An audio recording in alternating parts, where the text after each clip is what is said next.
No countdown today. No countdown. It's early access day. We don't need a countdown on early access day.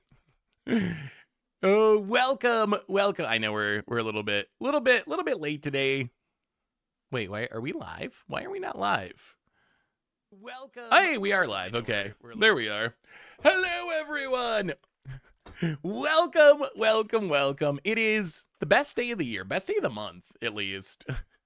6 times a year we get early Christmas and in early access, and we're going to be checking out some Edge of Eternities this afternoon.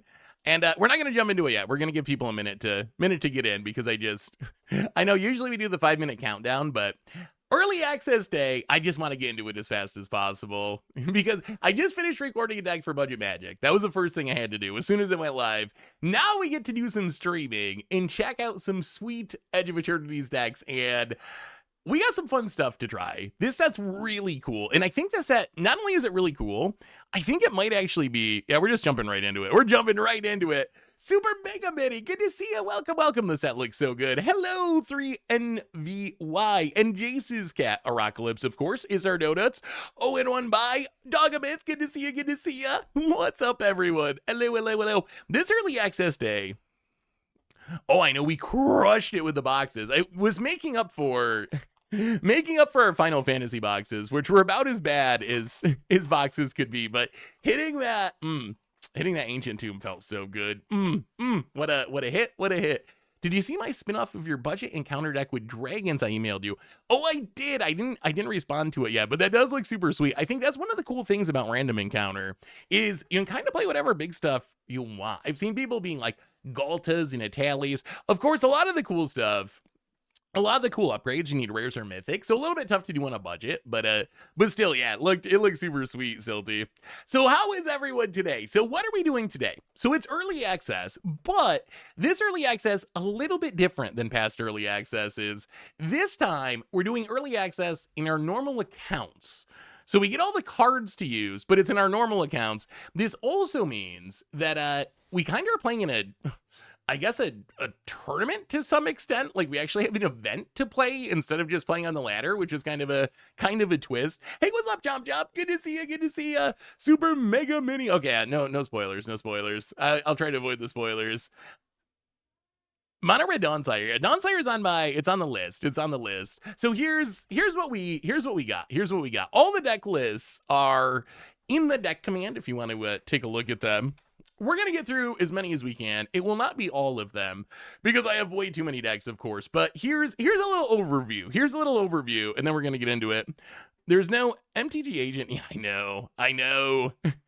I mean, Krim will probably be on his own account. I don't know if he's on yet, but he will be on at some point, I'm sure.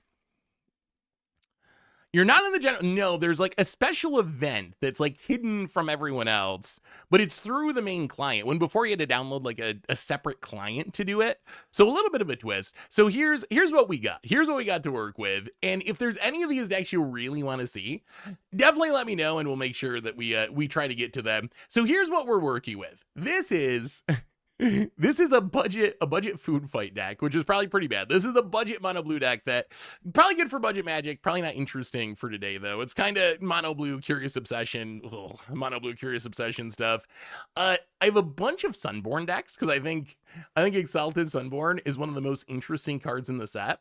This is actually one I think that has a lot of interesting combo potential. Like Calamity Exalted Sunborn probably just wins the game. Jelly Balloon Man Exalted Sunborn kind of busted. Electro Duplicate Exalted Sunborn. So like token shenanigans with Exalted Sunborn. We got Grixis Affinity. We got a Famished Land combo deck that's looking to use Famished World Sire to sack all our lands, put a ton of lands into play, and then you got Splunking. And then we have a Surashishudi, whatever you say this, however you say this, to like sack the Famished World Sire to draw even more cards to put a bit of play. So like land graveyard shenanigans, biotech treasures, make a bunch of treasures, hopefully sack a bunch of treasures with, oh no, here it is. Biotech Specialist. With Biotech Specialist out, whenever you sack an artifact, 2 damage to each opponent. So if we can just get a bunch of treasures, maybe with Magna or Hell to Pay or with Goldvein Hydra or however, hit the mother load.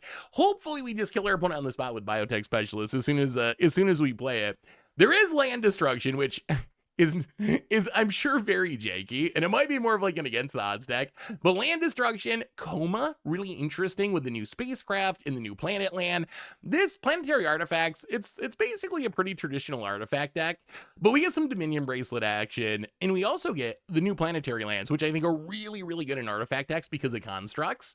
Another Sunborn deck, mono green +1/+1 counters, 5-color infinite guideline station, white black aristocrats with the new sack outlet, Jaeger combo with the new sack outlet, a Grixis artifact deck, viewer submitted deck, Abzan Exile Cosmogoyf. This deck someone sent in, it's pretty funny. This is Moonlit Meditation Heir Apparent. In Heir Apparent, it's a 2-mana 2/2 when it enters. You make a number of 1/1 rabbits equal to the number of Heir Apparents you control. Moonlight Meditation, you enchant an artifact or a creature, and the first time you create one or more tokens, you create copies of the enchanted permanent instead. So if we put this on a Heir Apparent, and then we play a Heir Apparent, instead of the Heir Apparent making tokens, it's going to make more Heir Apparents, which will then make a ton of tokens. The problem is if they kill the thing that Meditation's on, we're just playing like Grizzly Bears on repeat, so maybe not very consistent, but it'll probably be very funny when it works. Another Sunborn mid-range deck, Delirium Aristocrats, a Chandra's or Pyromancer's Goggles biotech deck, a Golgari Mindslaver deck. This deck seems interesting. I was trying to figure out how do we actually make the Dominion bracelet work? And I think the two ways to potentially make Dominion bracelet work, one is you either do constructs, because constructs get big enough to make it work. The other way is graveyard shenanigans, right? Where you have stuff like Souls of the Lost, this power is equal to the number of permanents in your graveyard. So if we just aggressively self-mill, we can hopefully make it big enough to Dominion bracelet, steal your turn. And if you ever Dominion bracelet, it should just win the game, right? It should just win the game. The Heir Apparent combo deck with the red planet unironically, ooh, that could actually work if there was ever a home for it. Grixis warp shenanigans, is it affinity, artifact stuff. Dawnslayer combo might be a against the odds deck, budget mono green aggro, and then colorless spacecraft I'm kind of excited for. Just ramping into Extinguisher battleships and Ugins and Nexus of Becomings. We got the new Eldrazi, so that's what we're working with. That's what we're working with. So if there's anything you really want to see, let me know. Do you think the planets seem good when split up? Do you think that if planets seem good, then split ups might be worth buying in paper now? Wait, split up like the Wrath? I mean, I think split up is actually good, period. Like, I think it's actually just a good Wrath. So I'm not opposed to buying split ups. I think they're going to be good. I think they're going to be good in paper anyway. So, ooh, Last Ride could work. I hadn't really thought about Last Ride, but yeah, I guess if you get low enough on life. If you get low enough on life, then you could actually do it with Last Ride. Are we playing the BR 4-card infinite combo? Wait, what is the BR 4-card infinite combo?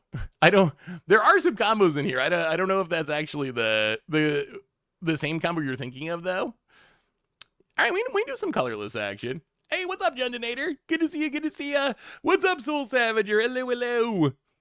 I got to watch Kavu Tribal from you earlier. Big fan. Wait, how'd you get to watch Kavu Tribal from me? Wait a minute. Wait. How did that happen? We can do Kavu Tribal in Standard now, sort of. There's enough Kavu to do it, but they're not very good. Anyway, let's do our reminders and let's start playing. I think we have waited. Oh, right. Yeah. I think that was a budget deck that's going to be coming up for Budget Magic, and it worked better than I thought. It worked better than I expected. I'm good, Stone Rain. How are you? Good to see you. The Tolarian Lexan looks interesting. Just to need to jump through some hoops first. Yeah, those lands look like very powerful lands, but you do got a bunch of extra steps you got to go through. I think Biotech Treasures would be cool with Black Splash for the new sack outlet for creatures and artifacts, plus a 1-drop pirate from Ixalan that gives a treasure when it dies. I could see that. I could see going into a third color. It's going to be an interesting Standard mana base wise for sure. The sack outlet, so I would probably, if I was going to go into black, I would probably completely rebuild the deck because we don't really have anything to sacrifice for the most part because all of our stuff is treasures, so it's going to sacrifice naturally. But if you're playing sack outlets, that really opens up the kind of stuff that you could be playing. Neotug for the 79th month. It is early access day. Welcome back to the Fishbowl. Thank you so much for your subscription. Big soup cheer for you. Thank you. Chat is missing on screen. Oh, wait a minute. Haha, there we go. I was on I was on the wrong source in OBS. So there we should be good. All right, reminders, replay YouTube, because we can find all the old streams, including this one in the future. Normal YouTube, lots of new Edge of Eternity stuff going to be coming out, some sweet gameplay stuff. So keep an eye out for that. And one more reminder that our sponsor today is Card Kingdom. If you need some magical cards, you can go over at cardkingdom.com/mtggoldfish. Even get a free goldfish sticker. Just let them know you want one in your order notes, and they'll hook you up. Teamer Land Destruction. We will try Teamer Land Destruction. So I think. Hey, what's up, Mega Magic Carp? So I think this is how we're gonna do it. Have you seen the new Funko Pop of Flibblethip? I saw a picture of it. On one hand, I really like Flibblethip. On the other hand, I have no interest in Funko Pops. So that's I might have to get that one just because it's Flibblethip. But I'm not really a Funko Pop collector for the most part. So go Gary, yeah, we gotta try to Mindslaver, people. All right, let's start playing some Magic. So I think how we're gonna do this today. If you've never been to an early access stream, little different than normal, we're just going to try to turbo through as many of these decks as we can and play a few games with each of these decks. And then the ones that are cool, maybe we get, a fuller picture of in the future once we do full videos or whatever. So let's kick things off. We gotta check out Spacecraft, right? We gotta check out Spacecraft. We are going to start with some colorless Spacecraft ramp. So what is this deck trying to do? It's trying to ramp into Extinguisher Battleship with the help of Eternity Elevator and Dauntless Scrapbot. We also have the End Stone to draw us a bunch of cards and maybe kill us. We have Anti-Casual Vestige, which is just a big value play. And then Ugin at the top end of our curve. The curve's very high, but if we can ramp enough, we can play some really busted top end stuff. So oh yeah, we can't actually do that. All right, let's try some colorless ramp. Oh, it is straight up colorless. No land. This is a real straight up colorless deck. All right, let's see. How do we do this? Standard, best of one, token. All right. Well, deck number one. So since we're doing it in this event thing, we probably just play an event with each deck and then move on to the next one and see what our record is. I'm a free-to-play player in Arena. Should I break my free-to-play to buy Flibblethip creature thingy in the store? I mean, if there was ever a reason to go from free-to-play to being a whale, it would be to buy... Wait, there's a Flibblethip in the store? Hang on.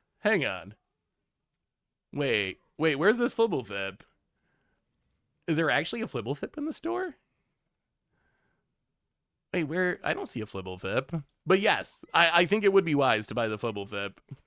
Wastes were added to standard with Foundation. Was it Foundations? Where was Waste was oddly added? Oh god. All right. The combo. Okay, let's look at this. Hang on. We're gonna start playing. Let's look at this combo really quick. I want to just see what these cards are. I want to see. Shimich8, welcome to the Fishbowl. Thank you so much for your subscription. Big soup cheer for you. Thank you. Umbral Collar Zealot. So that's the new sack outlet. I know what that is. Oh no. Oh, this isn't gonna work, is it? Okay. Huh. Well, maybe this isn't gonna work. We got to do it on hard mode. Okay, I do want to know what the combo is, and then we're going to start playing. Umbral Collar Zealot, so that's a sack outlet. I know what that is. Sasurian Voidborn. So this is, okay, so when something dies, like a Blood Artist effect, okay. Perigree, oh. I don't know how to spell that card, apparently.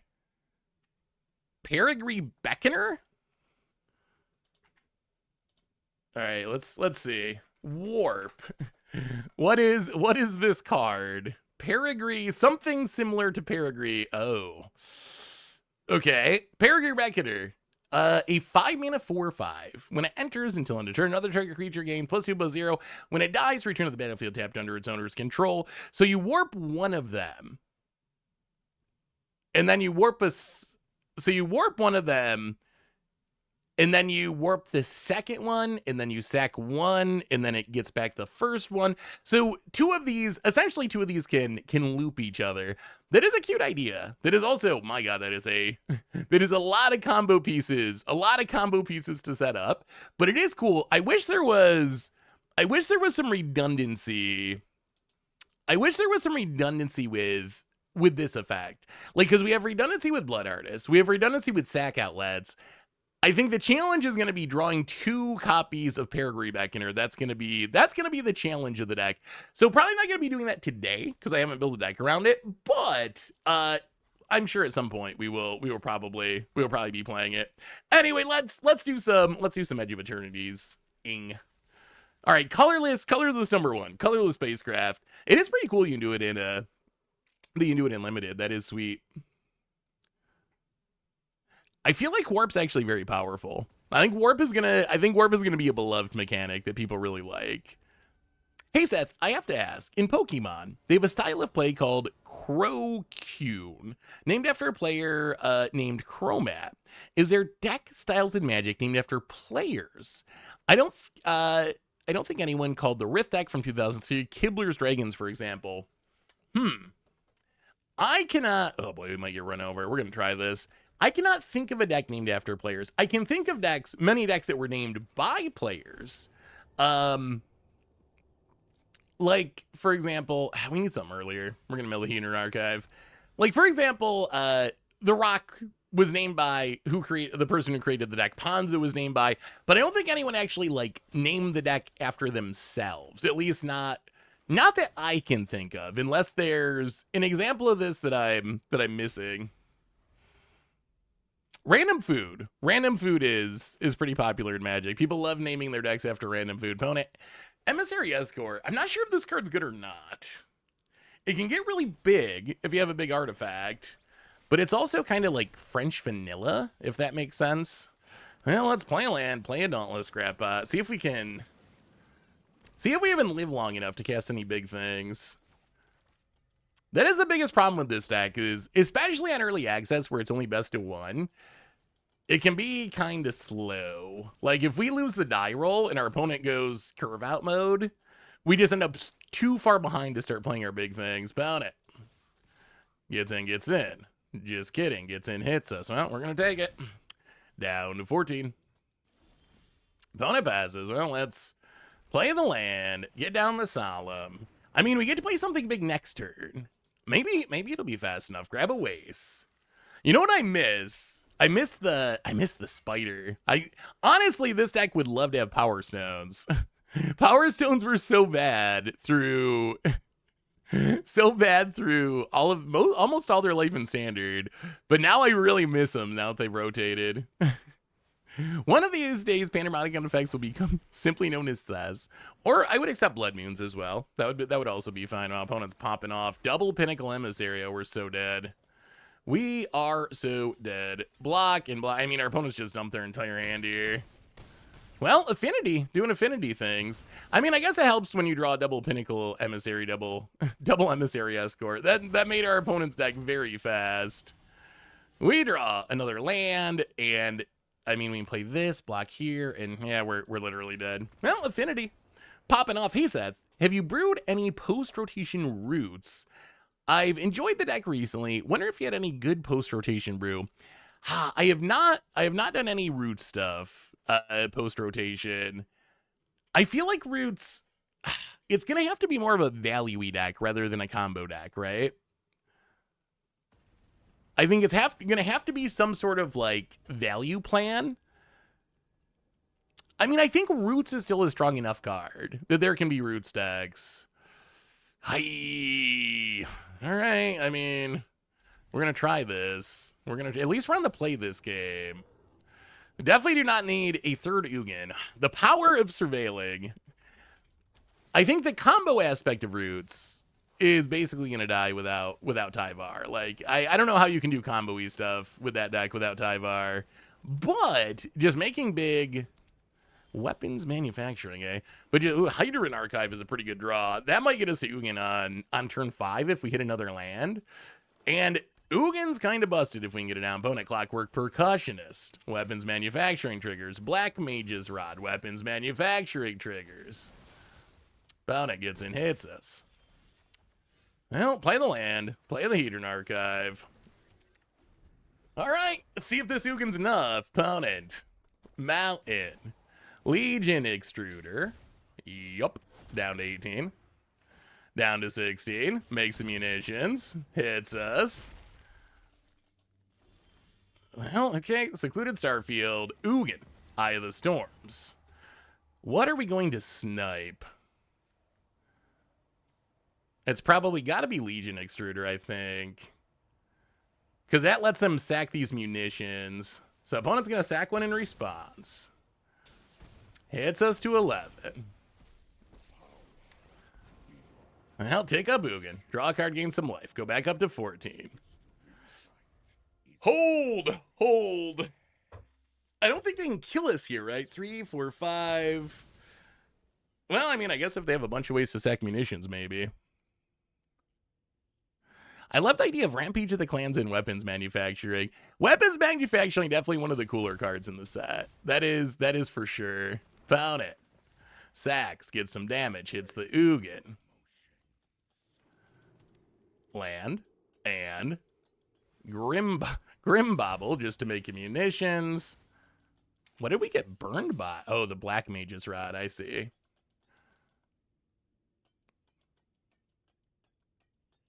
I mean, are they going to try to kill Ugin is the question. I think they can kill the Ugin, but it's going to take... Wow.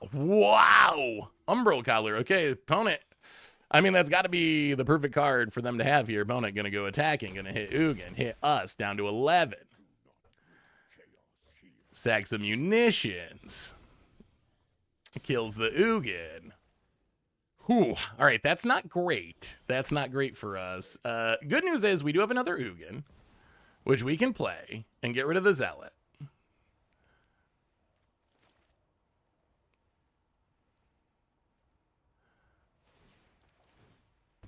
All right, opponent gonna sack down to 9.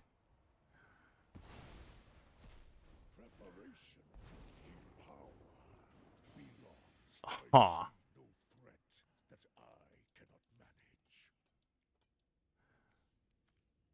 Well, I think we Hidden Grotto. Keep the Iron Crag. Well, let's take up for mana.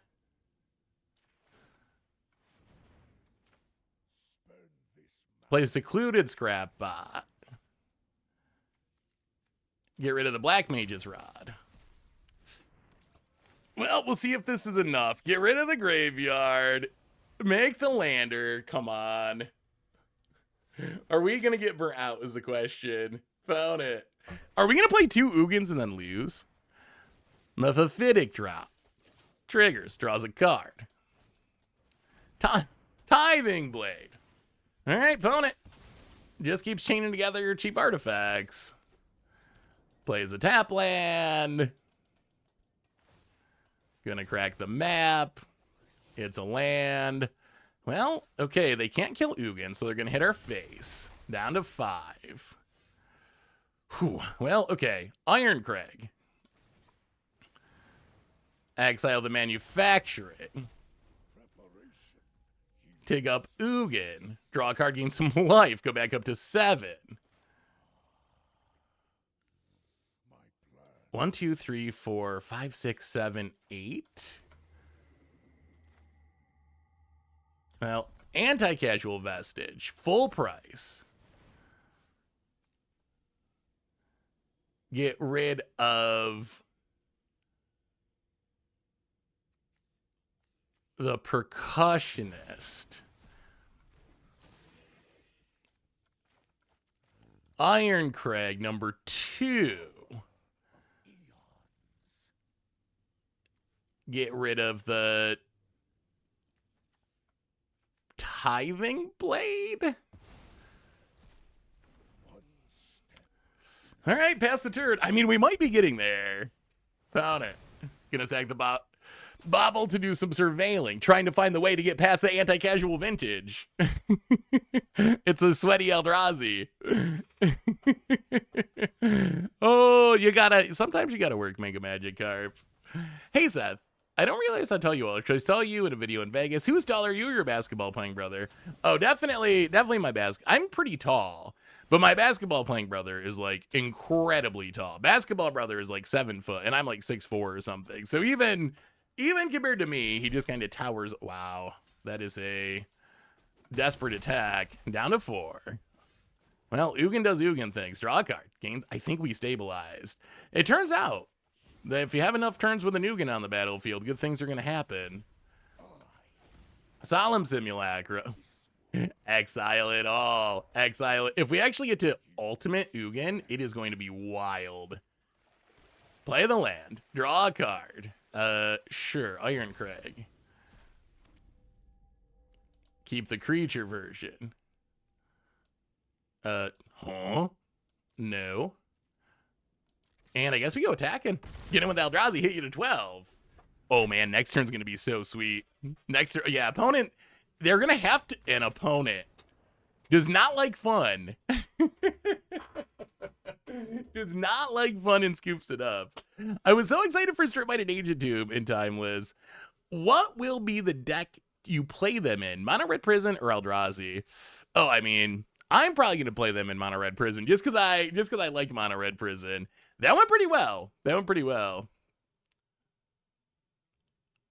Oh, that's what was happening with the Iron Crag. Just Nexus of Becoming things. It entered as a legendary, yeah. I guess it technically was a legendary creature, wasn't it? And it died. Oh, so how is everyone doing today? Ooh.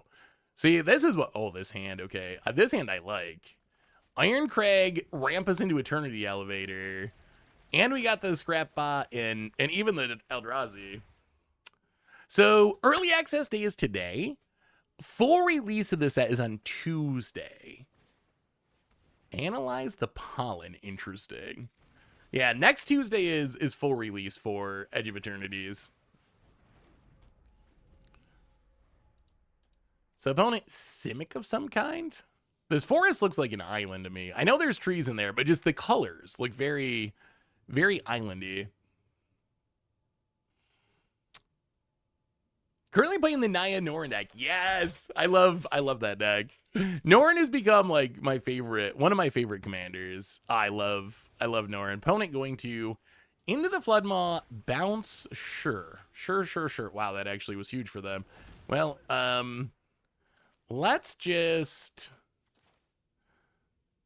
replay Iron Crag, I guess. Get in with the fish. Bucklester, welcome to the Fishbowl. Thank you so much for your subscription. Big soup to your face. Thank you. Yeah, the normal release date for some reason is Tuesdays. Well, let's play Wasteland. I mean, oh, are they a combo deck? Ugh. All right, let's play Eternity Elevator. Let's Dauntless Scrap Bot. Exile your graveyard and start adding some counters. We're getting there. We're getting there. Tap that fish. Okay, 16 more to go. Yeah. I mean, we can't actually stop the combo very easily with this deck. I mean, I guess if we can find an Ugin, we can get rid of the Enduring Vitality. But I'm very scared. When you see Enduring Vitality, you have to expect bad things to happen. What deck do we have on the agenda for today? Oh, there's too many, Walt Anderson. If there's, ooh, stock up. All right. There's a huge list. Go to the doc and see if there's anything you really want to see. If there's anything you really want to see, we can try to get to it. But there's like 25 decks on there or something. We'll get through as many as we can. Is this, that's what I'm assuming. When I see Enduring Vitality, I assume that it's Otter's combo. So Otter's combo, it's not a true infinite combo. Typically it's not a true infinite combo. But it's trying to combine the Otter, oh no, what's the Otter that, the 3-mana Otter with Flash, that when you cast a spell untaps all your stuff. If you've ever seen Jeskai Ascendancy combo in like Pioneer, it's kind of the same idea, where your creatures tap to make mana, you cast a spell, they all untap, so you can make more mana, they get bigger. Valley Floodcaller, thank you. Yeah, typically that's what they're trying to set up, is Enduring Vitality with Valley Floodcaller. And then you make a huge board and cast a ton of spells. Not truly infinite, but you have a turn that feels very infinite. I don't know what Edge of Eternities cards... Man, opponent's definitely very obnoxious. I will I will say that.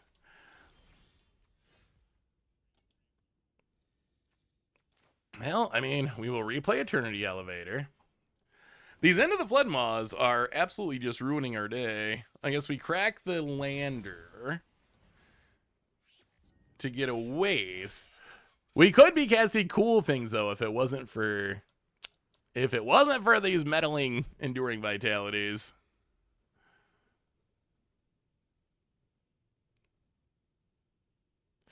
Sad news, Magus of the Moon was banned in Historic. Honestly, I'm fine with that. It's legal and timeless. I expected that they would ban those cards in Historic. I think the reason that they do a lot of those bannings, I believe, no Tezzeret in this. No Tezzeret. I feel like Tezzeret, I feel like you need something to tutor for me to be excited about Tezzeret. And there's just not anything to tutor for in this deck. Like, we don't have any 1-mana, 0-mana artifacts. So that's what I keep getting stuck on is I don't really know what Tezzeret does in Standard. I think you'd have to build a deck specifically around Tezzeret. It's very hard, I think, to slot Tezzeret into another deck and get value out of it.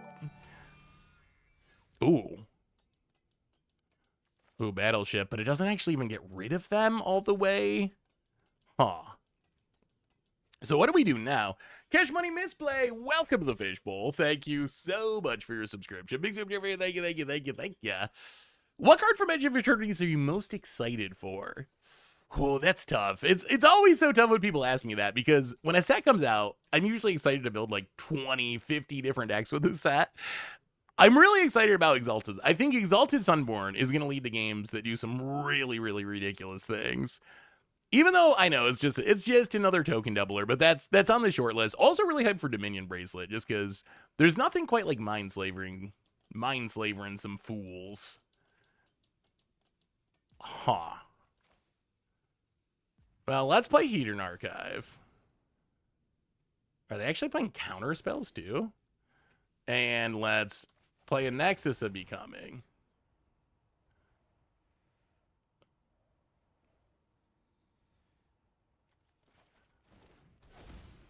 Go to combat. Draw a card. Do we want a battleship? So if we battleship, it wipes the board. And we get to blow up a land. I guess that might be worth it. You know what? We're going to do it. Extinguisher battleship. Blow up a land. Sweep the board.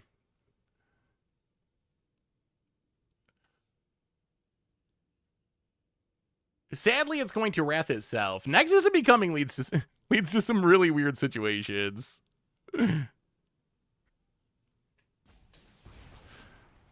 Yeah, weapons manufacturing is a super cool card. I've already built a couple decks around it. I don't know if it's... It might be an against the odds card. We'll see.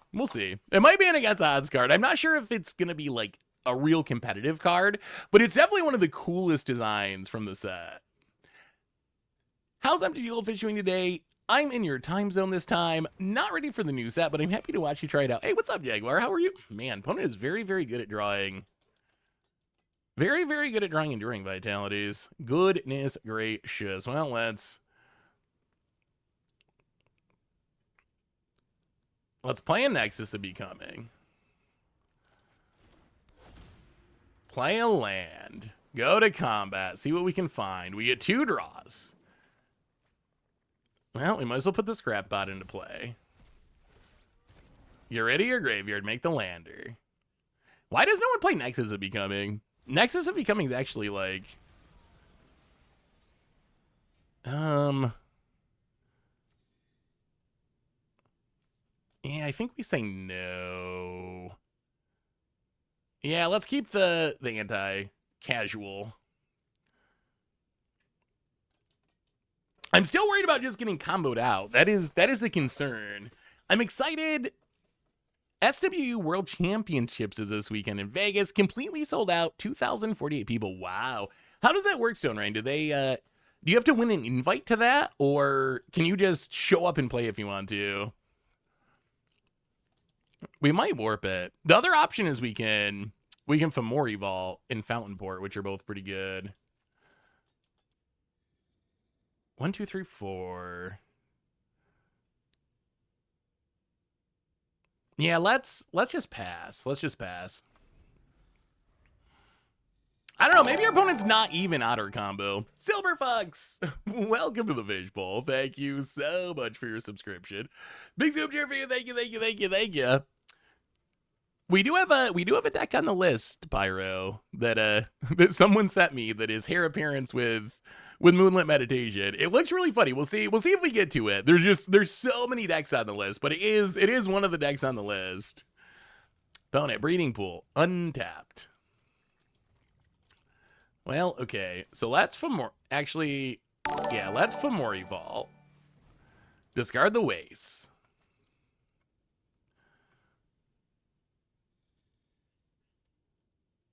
Grab a, Ugin? It's probably Ugin, right? It's gotta be Ugin. Pontologist and Otterman! Thank you so much, everyone. So many subs today. Welcome to the Fishbowl. Thank you so much for your subscription. Big soup for you. Thank you, thank you, thank you. Sack the Lander. Well, here comes Eugene. Grab our last waste. Oh, there was actually like an animation for the Lander token, which is cool. Well, Ugin, Eye of the Storms. I think we will get rid of you, Enduring Vitality.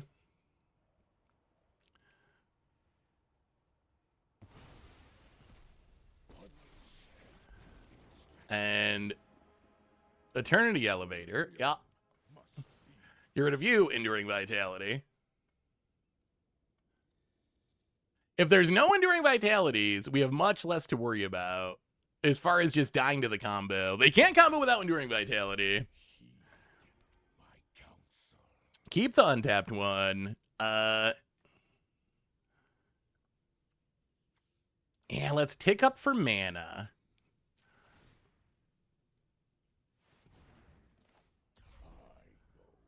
And actually, you know what? Let's warp the Eldrazi. Get rid of. We have slogged our way through every Enduring Vitality, all of an opponent scoops it up, and we might have got really lucky there.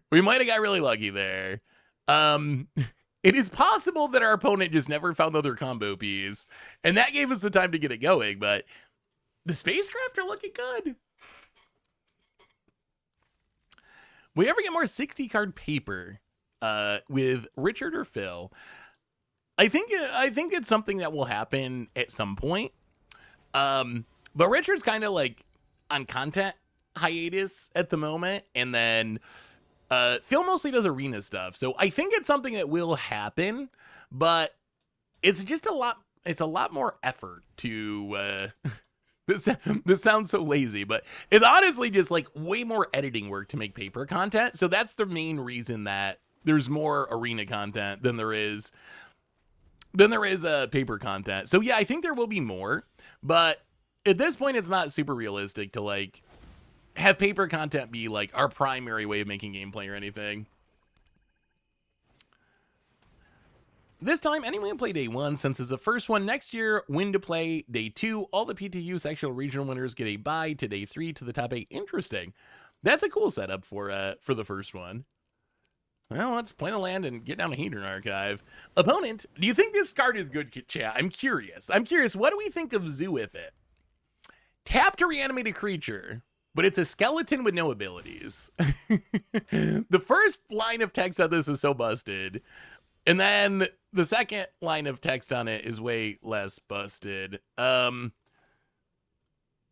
going to play Hedron Archive. How do we want to do this? Play the land. I mean, I guess we just play Hedron Archive. Standard staple Hedron Archive. Warp and Eldrazi.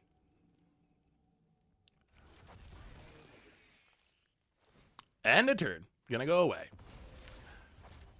Draw something good, please. Conduit Pylons. Well, I mean, we put a land into play. That's fine. Do not need more Iron Gregs. Pass the turn. What are your best recommendations to replace cut down? Oh god. Oh dear. Oh boy. All right. We need to not get hit by that. That would be very bad. Oh, play the waste. 1, 2, 3, 4, 5, 6. Let's play the vestige. And I think we gotta pass. We gotta pass and make sure the vestige. What is our opponent's deck? I'm so confused. Bloodletter of Aclazotz. Okay.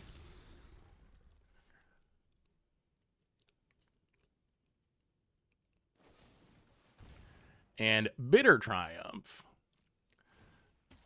I mean, thankfully we have the Fountain Port, so we don't just die yet. We will put another vestige into play. Pona goes to combat. Pona gets in. Oh, wait. I'm so dumb. We're dead. This triggers on attack. Oh. Huh. Yep. Well, I don't know why your opponent did all of that. I don't know why they were bothering to worry about killing our stuff, but yeah, that is an attack trigger now, isn't it? All right. Well, I mean, this has got to be about the worst possible matchup for our deck, because we do not have the ability to kill things very easily. Huh. Half of our life, you say. We need to tie the VV Mindsplacer Storm deck with Ancient Vendetta. Ancient Vendetta. All right, well, we're 2-2. We're 2-2 with Colorless. Let's keep going until we switch on. Isn't Ancient Vendetta? Oh, I see. You to copy Ancient Vendetta with 1,000-Year Storm and exile everything. That actually sounds pretty funny. Hey, what's up, Black Rose? How are you? Good to see you. Good to see you. Oh, they had to kill it to get Void. Yeah, I think that card sucks, but they made it work there. You have to jump through. You have to jump through a ridiculous amount of hoops. That might be the theme of this set. Like, ridiculous if you jump through a huge amount of hoops. That seems to be the theme. Oh, all right. Well, let's see if we draw some lands. We do have a Surveil land here. Well, Salem's got to go. We got to get to the Hedron Archive before we die. And that gets us to the Nexus, which can get us to the Ugin opponent. What are we up to? It is kind of bad. Oh, no. That is never... Oh, no. Oh, no. Land and Realms is not what you want to see when we're this deck. And missing land drops... Yeah. Yep, it might be... Oh, Preacher of the Schism, opponent. Yep, popping off. Well, we'll play a Fountain Port. Play that Fountain Port, bastard. What about Zoo-If-It with Lich Knight's Conquest? Swap the skeletons back to the graveyard for things with abilities. I mean, that's a cool idea. That does require multiple turns of Zoo-If-Iting to get the tokens on the battlefield, which... I mean, if you can pull it off, that is pretty hilarious. Yeah, finally some good boxes. After getting absolutely, yeah, opponent's just going so aggro. Well, if we draw a land here, we have some chance. Okay, and I mean, we're next deck. We're actually just dead. 6, 7, 8, 9, 10. Best thing we can draw is a land to play a Hedron Archive, so... Well,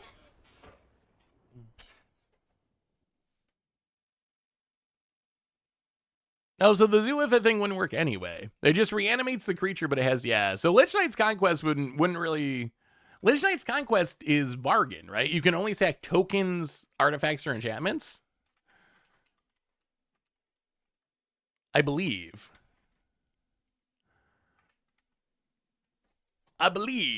Well, so the Colorless deck... I mean, it was cool. It does cool things. It's just the curve is ridiculously high. So, especially playing Best of One where you're going to run into aggro. And this is just, I think this is an unsolvable problem if you want to be all colorless. So the way you build like a Nugan deck or something is you be like mono green and play all the green ramp, but that's just way less interesting, right? That's easy mode with your Llanowar elves and your ramp dragons and so forth. So I think colorless is cool. You get a bunch of utility lands, but I think the unsolvable problem with colorless is just like the curve is so incredibly high, and it's not like there's another Iron Crag or even another like there's just like not a lot of options. So when you go Iron Crag, Heathen Archive, the deck's kind of busted. But when you don't do that, then you have games like the last game where you miss a land drop and you just get run over and die before you do much of anything. Sparklap, welcome to the Fishbowl. Thank you so much for your subscription. Big super for you. Thank you. Why are people playing so few new cards? I don't know. A lot of people are not great at early access day. that is my only possibility is I think people like, I don't, not everyone plays Magic differently, and not everyone enjoys like brewing and playing cool new things. Some people just want to play the deck that they got off of, the internet or whatever, which is a very legitimate way to play. Labrador that's just not how I like to play. For the converted from a Prime sub to a tier 1 sub. Thank you so much, Labrador. Welcome back to the Fishbowl. Thank you for your subscription. Big super for you. Thank you. Aren't creators supposed to play with new cards? Wasn't that one of WotC's rules?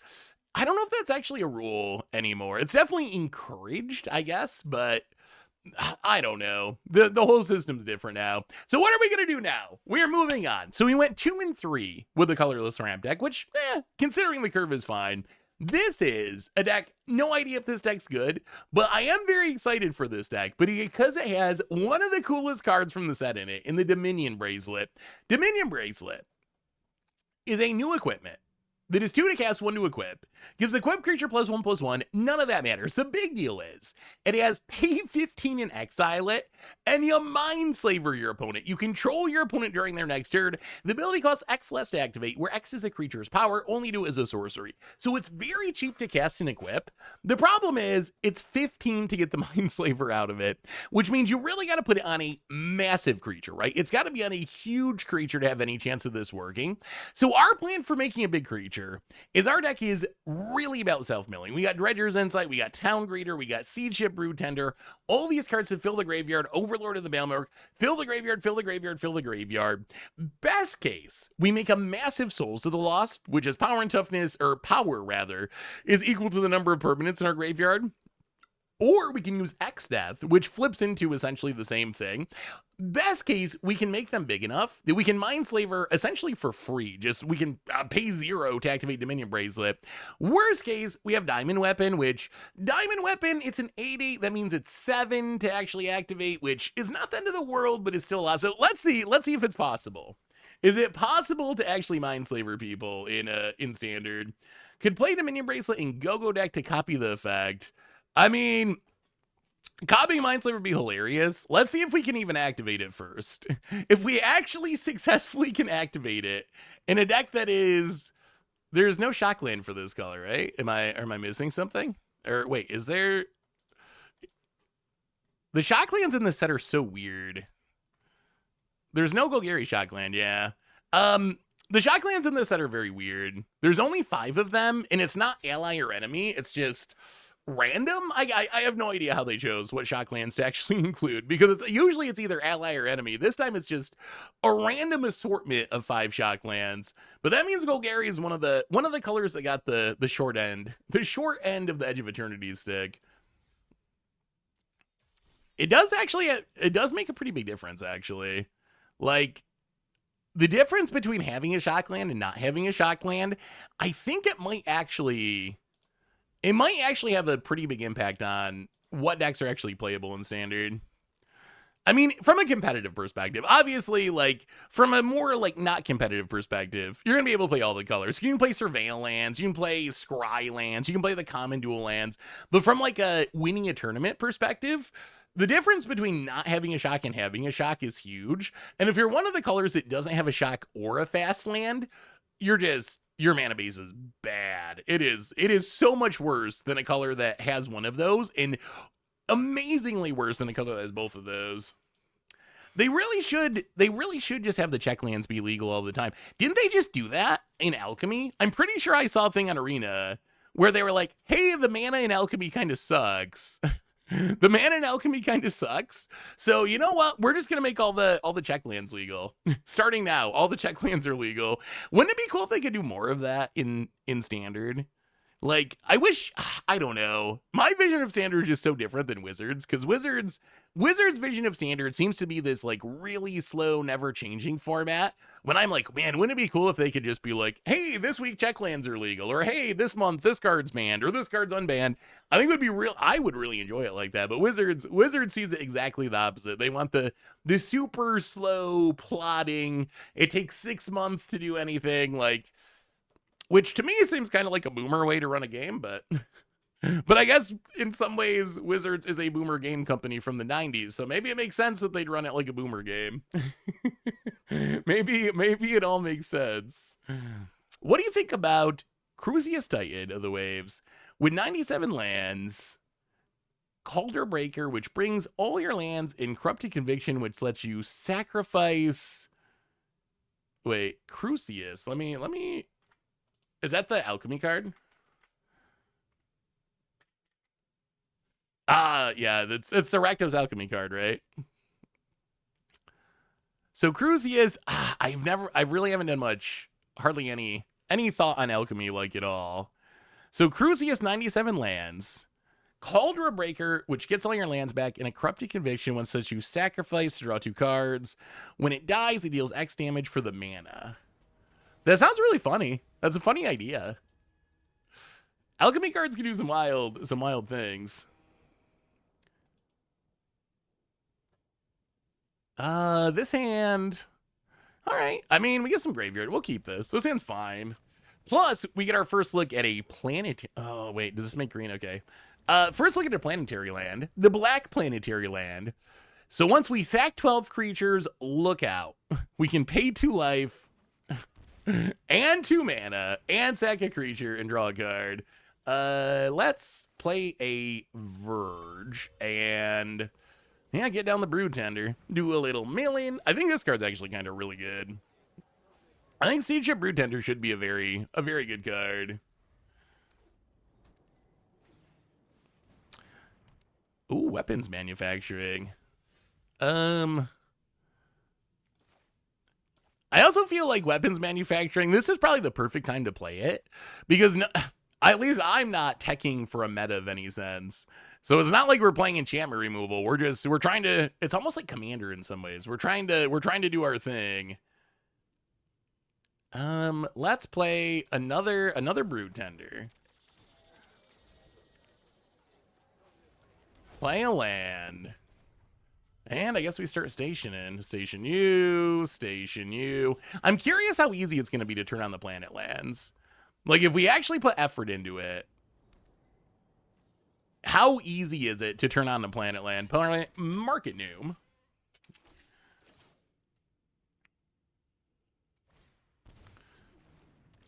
And... Oh, you're right. I was thinking we need to block, but this thing actually... I always forget it's 2024. 2024, your Grim Lavamancers have menace now. They need to be able to attack your Grim Lavamancers. Opponent, Dustcrow's Reliquary, sacks a Market Gnome. Gonna make another Munitions. Well, we will play a Town Grave. It'd be nice if we can mill some dang creatures. We've milled 1 million lands. Well, get back the Mortuary. Play the Mortuary. Keep the Dredgers in sight. And, I mean, I guess we're going to do the same thing. Station them up. Station them up. All right, we're up to 7. We're doing it. Yeah, Leyline Binding being gone is definitely nice.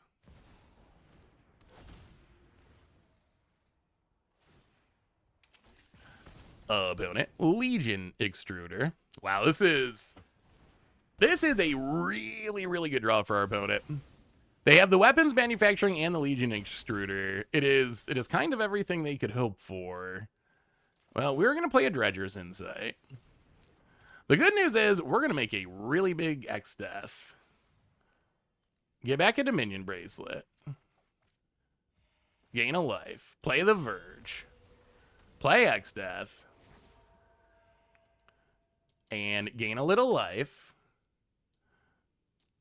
And yeah, I guess we'll station with, well, no, actually, we kind of need it. All right, flip it into a 12-3 trampler. Unfortunately, these munitions are still going to be able to kill it. We're going to make our opponent put some work into it, but they have the machine set up to be able to kill it. Opponent exiles, hits it for 1, plays a land. And Legion Intruder sacks a munition, deals some damage, goes attacking. Well, we will block.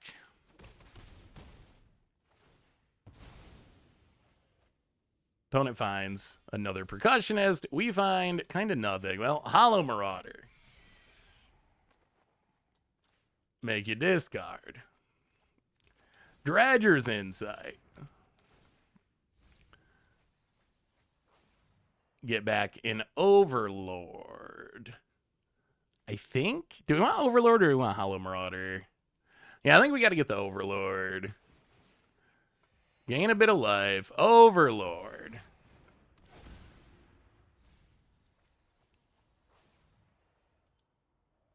Get back the Souls of the Lost.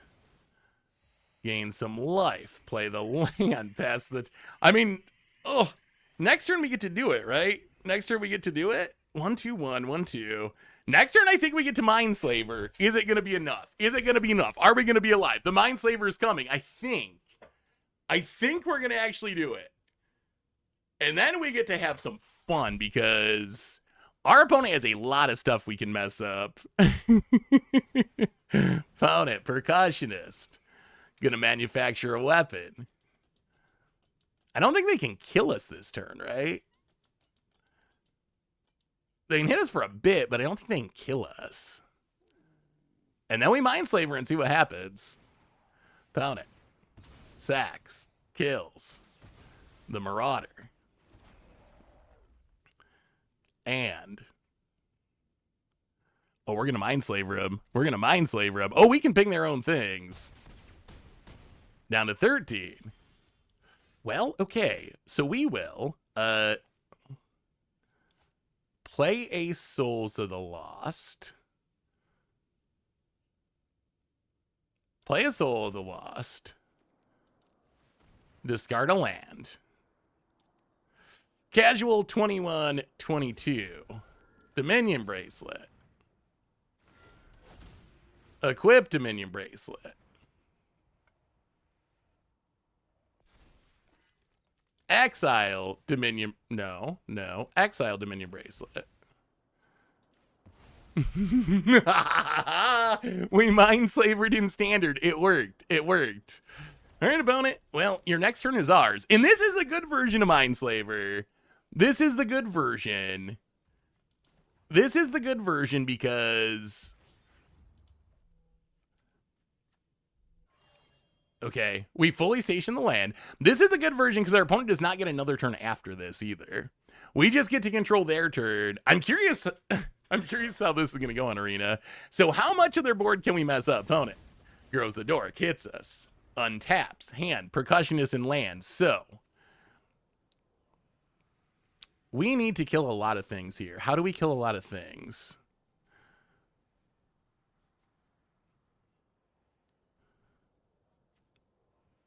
So this...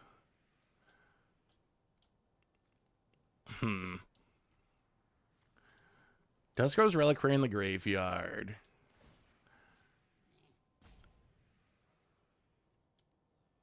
So I think we play the land.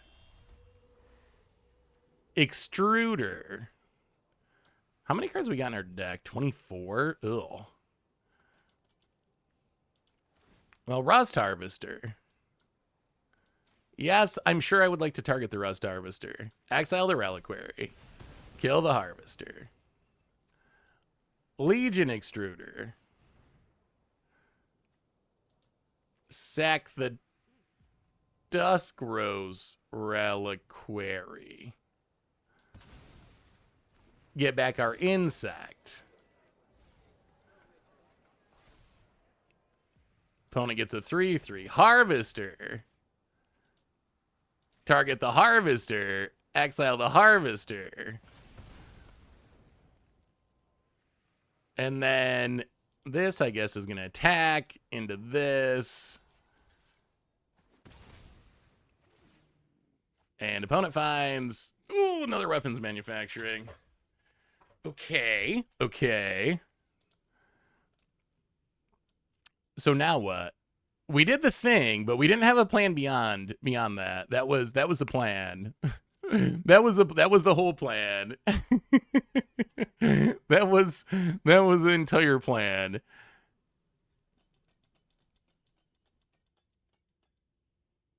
I think maybe we could have played that better. Well, we can't really draw in game because we mill out. That's the issue. We mill out if we sack this. Well, I guess this can reanimate an Overlord. We gain some life. We mill some cards. We get back a Soul of the Harvest. We gain some life. We play a Soul of the Harvest. Discard a Town Greeter. And start beating down. Hit you with the Soul. Say you the Soul of the Lost. I think I messed up that turn. So what we should have... I was focused on killing as much of our opponent's stuff as we could. What we should have been focused on was tapping as much of our opponent's stuff down so we could hopefully win with a single Soul of the Lost attack. So I think what we need to focus on was getting our opponent's stuff tapped rather than what we actually ended up doing. But Ronald Grinder, welcome to the Fishbowl. Thank you so much for your subscription. Big super for you. Thank you. Are you sad that there's no Luton Astronaut suit in this set? That is the best part of this set, that there's no Luton Astronaut suit. Do we just attack? So opponent's got a block and block. Yeah, I mean, let's go attacking. Make it block. Do a little milling. Get back a...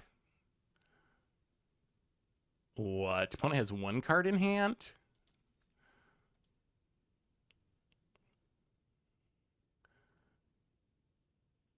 I want to get back a Mindslaver, but... Huh. We haven't found it yet. Did we kill ourselves by attacking? Maybe. Let's go Hollow Marauder. Gain a little life.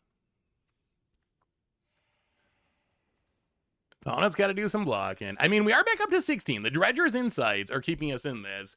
Eventually, we're going to find another Mindslaver. We have a Coyote Scavenger in the deck. To get back with the Overlord of the Bailmerk, to get back a Mindslaver, to keep the fun going. That is the primary goal.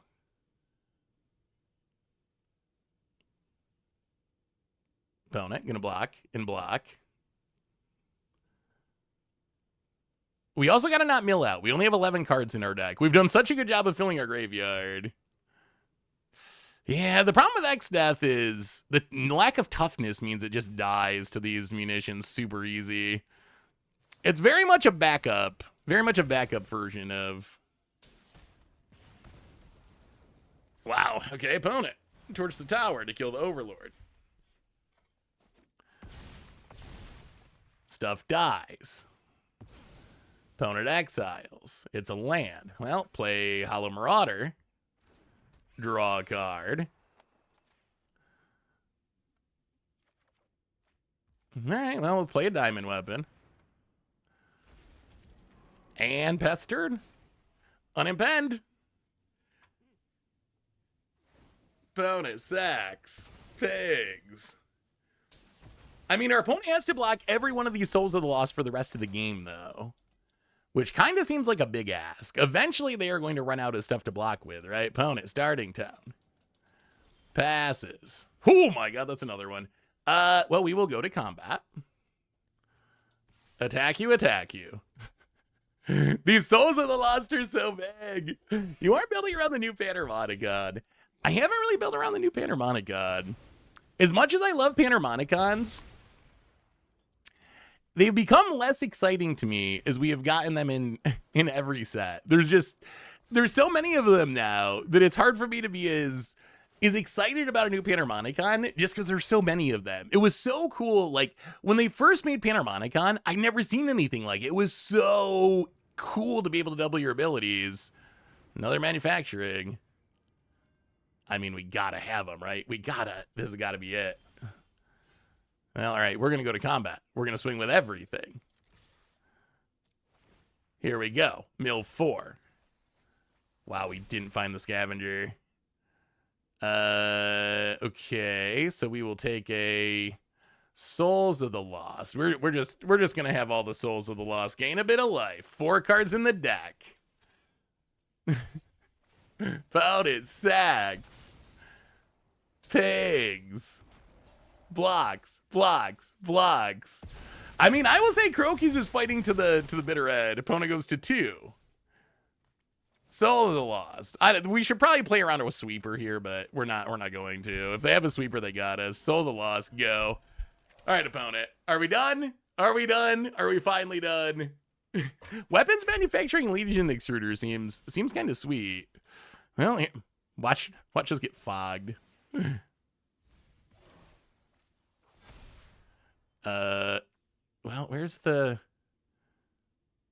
scavenger? Wait, did I forget to add the scavenger? There's supposed to be one Cody scavenger in here. Well, opponent's dead. We gotta check the, oh no. Wait, where is this deck list? There's supposed to be a scavenger. Well, we did it. New Way Forward would have killed us by a million miles. We that actually worked. We actually like easily Mindslavered. But I gotta look at this deck list. There's supposed to be one Coyote scavenger in here. Is it not in there? Oh, it's not. Oh no. All right. So, can I change it? Can I actually change it mid? There's no way that's gonna let me add it mid match, right? So go up 1 scavenger and down 1. Probably. Well, probably. Let's go down the Revenant. Let's run it like that. So now do we actually have... Do we need... Yeah, we're just going to resign. I think we got to resign to get this scavenger in there. Yeah, Greeter is the weakest, but it also fills a graveyard. There is no best of 3 early access. Only best of 1 available. Codal. Is it Codal? Is that... Coyote. Have you tried the 100 damage weapon? 100 damage weapon.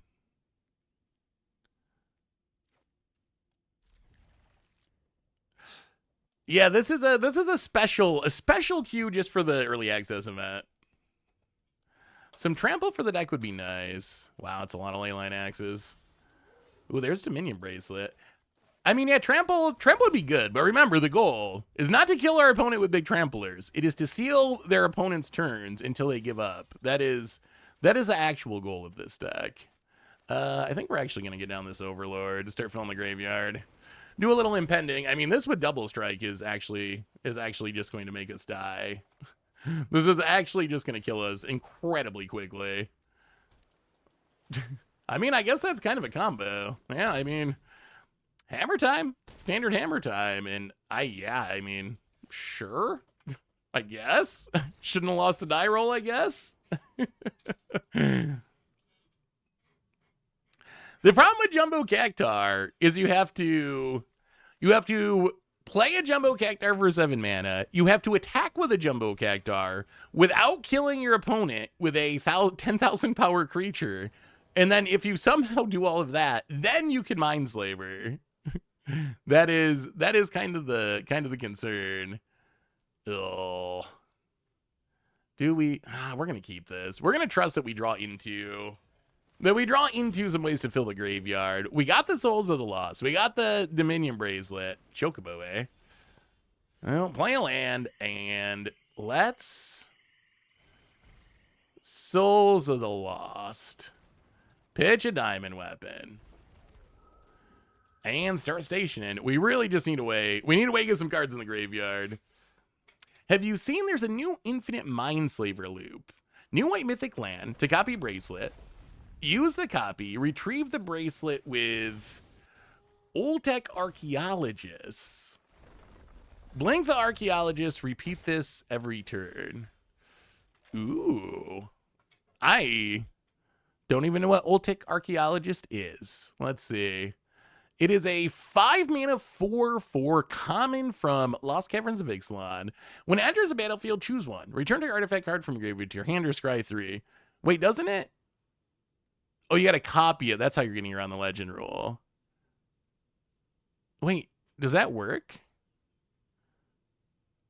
White mythic land to copy the bracelet.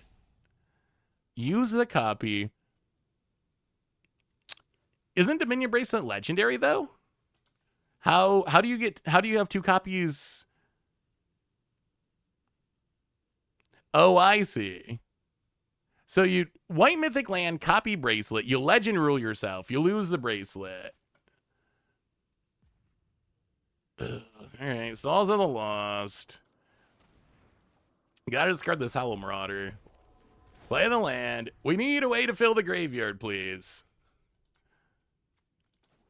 Let's tap one of these to station. I don't even know if we want station in this deck. It seems like station last game was just gonna mill us out if we did it. That is definitely wild. So we need to it is hilarious that there's a combo. I love that there's a combo. That is just so, that seems like a really cool against the odds deck. It's just so many hoops to jump through. So you have to tap 12 power of creatures to turn on the white planet land, and then have a 15 power creature to turn on Dominion Bracelet. And hopefully we get to pull it off for against the odds. I want to say that I Mindslaver log someone within standard and against the odds. If we can pull that off a single time, it will be worth it. It'll be worth it. There's just so many. It's such an incredible amount of hoops to jump through to actually make it happen. Yeah, we're super dead to landfall here. Hype for the set. Planet Land is amazing. Celestial is amazing. Even a Dyson Sphere card. As opponent, playing the Landfall deck. I still explore. Pretty good with Landfall. This deck, probably one of the better decks in Standard right now. Definitely takes advantage of the lack of removal on early access day. Yeah, sure. Fair enough.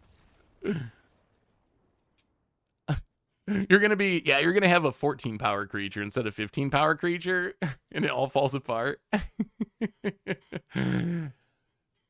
Mono green being back is cool though. It's a shame that the only time mono green's kind of good is when it's like an infect deck. It would be cool if we could have something like kind of a less combo-y mono green deck, but at this point, mono green's been out of it for so long. I will accept any kind of green deck being good.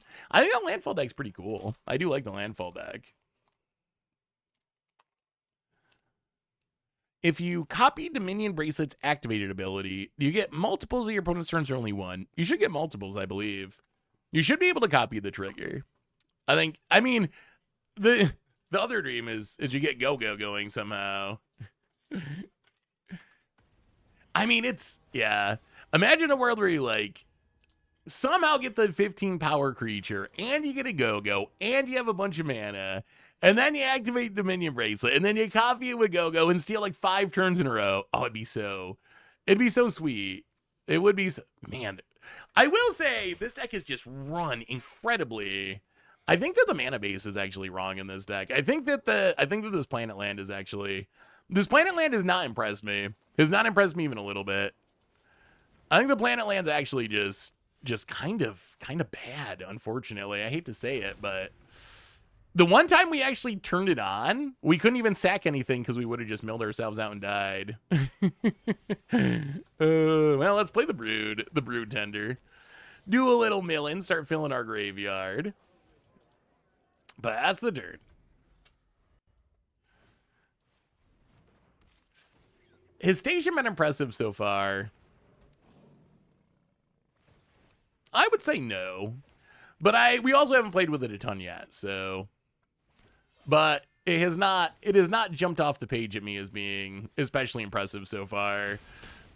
The cost of tapping things down is actually kind of high. Like, a lot of people are attacking you and trying to kill you, and it makes it risky to tap things down. I think we actually have to get down one of these Souls of the Lost. Discard another one of the planet lands. Play another one of the planet lands. Pass the turn. Now at least we have a 3/4. I mean, we're not that far away from Mindslavering. Once we play this town greeter, we're getting closer. Opponent pumps. Opponent passes. Well, let's play the town greeter. See if we can hit a green source. We might be able to do it next turn. If we hit a green source here that's untapped. Okay, grab the Verge. Play the Verge. Play the Brood Tender. Do a little milling. 8 power. Oh, we're getting close. We're getting close. I think the most realistic way to do the stationing stuff is not to tap your 2 power creatures repeatedly, but to make one really big construct or one really big Soul of the Lost and tap it once.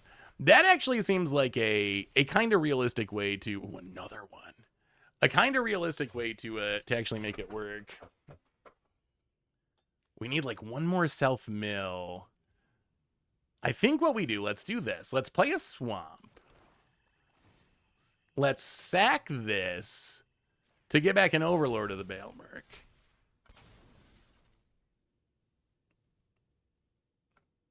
Sea-Chip Brewtenders felt very good. Mill some cards.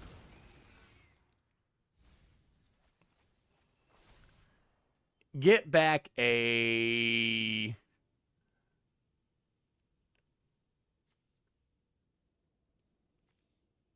diamond. Yeah, let's get back the Brood Tender, actually. Get back the Brood Tender. I think this lets us start Mindslavering next turn. Just how good Mindslavering is going to be that's another question, but we should be able to do it next turn. Opponent, Leona Vanguard. Triggers. Passes. Now go to combat. Get in with a Bailmerk. We need to mill a few more cards. Mill a few more cards. And let the fun begin. Oh, this is going to be so good. We'll get back the Marauder. All right, 14 power, I think that's good enough. So, Dominion Bracelet. I'm so sorry about it. Actually, no, not really, but put it on the Soul of the Lost. We would like to control your mind. No, you have a removal spell? Okay, they do not. Control your turn?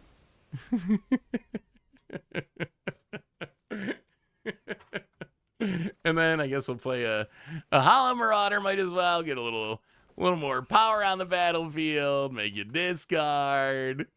And we got another one in hand for next. So this is just game, right? This is just game. Play the wow, another one, another Hollow Marauder. Oh, this is definitely just game. We just swing out our opponent's team, hit them on the backswing. 14, 19. Oh, actually, are we short? We might be just short. Well, pass the turn. All right, opponent. What are we working with over there, opponent? What are we working with? Well, untap land. Boom. And then Lightning Helix. Your voice of victory. Yes, I'm pretty sure. I am pretty sure. And then we'll go to combat. Attack, attack, attack. Kill you. Kill you. Oh, that has vigilance? Oh, all right. Kill you. Yeah. Kill them all. Oh, I guess we could have saved a Hollow Marauder, couldn't we? Could have put it all on one. And then we might as well sack this too. But we're not going to cast any of your stuff. Town greeter. Mill some cards. I mean, this is deterministically game, right? This is just game. Get back the Verge. And this is Mindslaver. Dominion Brazen number 2. Put it on the boy. Get it on that Soul of the Lost. Go to combat, get it, hit you. Not quite lethal, but that's fine. We don't need it to be lethal because we get to control our opponent's next turn. Pound it. Down to 1. Down to 1. Mindslaver, yeah. Souls of the Lost. This might not be good for standard. This might bone it. Oh, we can't play it untapped. It's not allowed. Hitch. Hitch ya. Hitch ya. We don't even want it. We don't even want it. We don't even need that card. Unfortunately, you can't. If you're at 2 life. If you're at 2 life, you can play a Shockland and kill someone. If you're at 1 life, you can't pay life that you don't have. So you can't kill someone with a Shockland at 1 life, but okay. I don't know if this deck is actually good in any way, but it is funny. I mean, it is actually, when you see the number 15 to activate, it just seems so impossible. It seems so impossible to activate. I will say, I know that seemed like a dominating performance. If you want to know a secret, go back and watch some standard against odds. You will see that a lot of times the life gain deck is a blood bag that lets the cool thing happen. Whenever I see the turn 1 Hinterland Sanctifier, I'm like, okay, we got a shot. We got a shot. we got a shot on this one. We might be able to set up our 5-card combo. Because our opponent's just going to be gaining life over there. The modern flip of flip deck was so cool. I was shocked at how well that one worked. Do we have a fling? We do have some flings in standard. I guess that is maybe an easier way to just kill someone rather than stealing their turn. Maybe we should just fling them to death. Yeah, there's Burn Together. There's a new Pain for All, which is kind of similar. And then what's the one from Final Fantasy? Self-Destruct. I mean, I like life gain decks. I'm the biggest Soul Sisters supporter, but at the same time, when I run into them on Arena, I'm kind of like, okay, we can deal with this. We can deal with this. Cosmogoyf A. Cosmogoyf A. Well, let's play this Swamp. And I guess we wanna pass here. Leave up the Arch Enemy's Charm. Quasari Revenant. Pound it. Passing.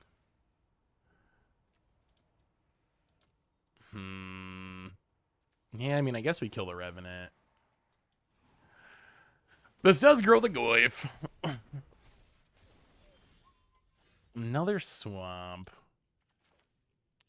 The deck definitely gets a little bit clunkier if we don't draw ways to fill the graveyard. It seems when we draw a nice mixture of ways to fill the graveyard in payoffs, the deck feels kind of good. But then with games like this, it feels so clunky. It feels so... Well, at least our opponent's only hitting us with a 2-1 Cosmogoyf. Thona gets in, hits us down to 19. And even more Cosmogoyfs. We're going to have to try our Cosmogoyf deck at some point. Went to my new LGS, played Commander, managed to snag a win with my budget Wandering Minstrel deck. Ooh, how is Wandering Minstrel been? Ooh.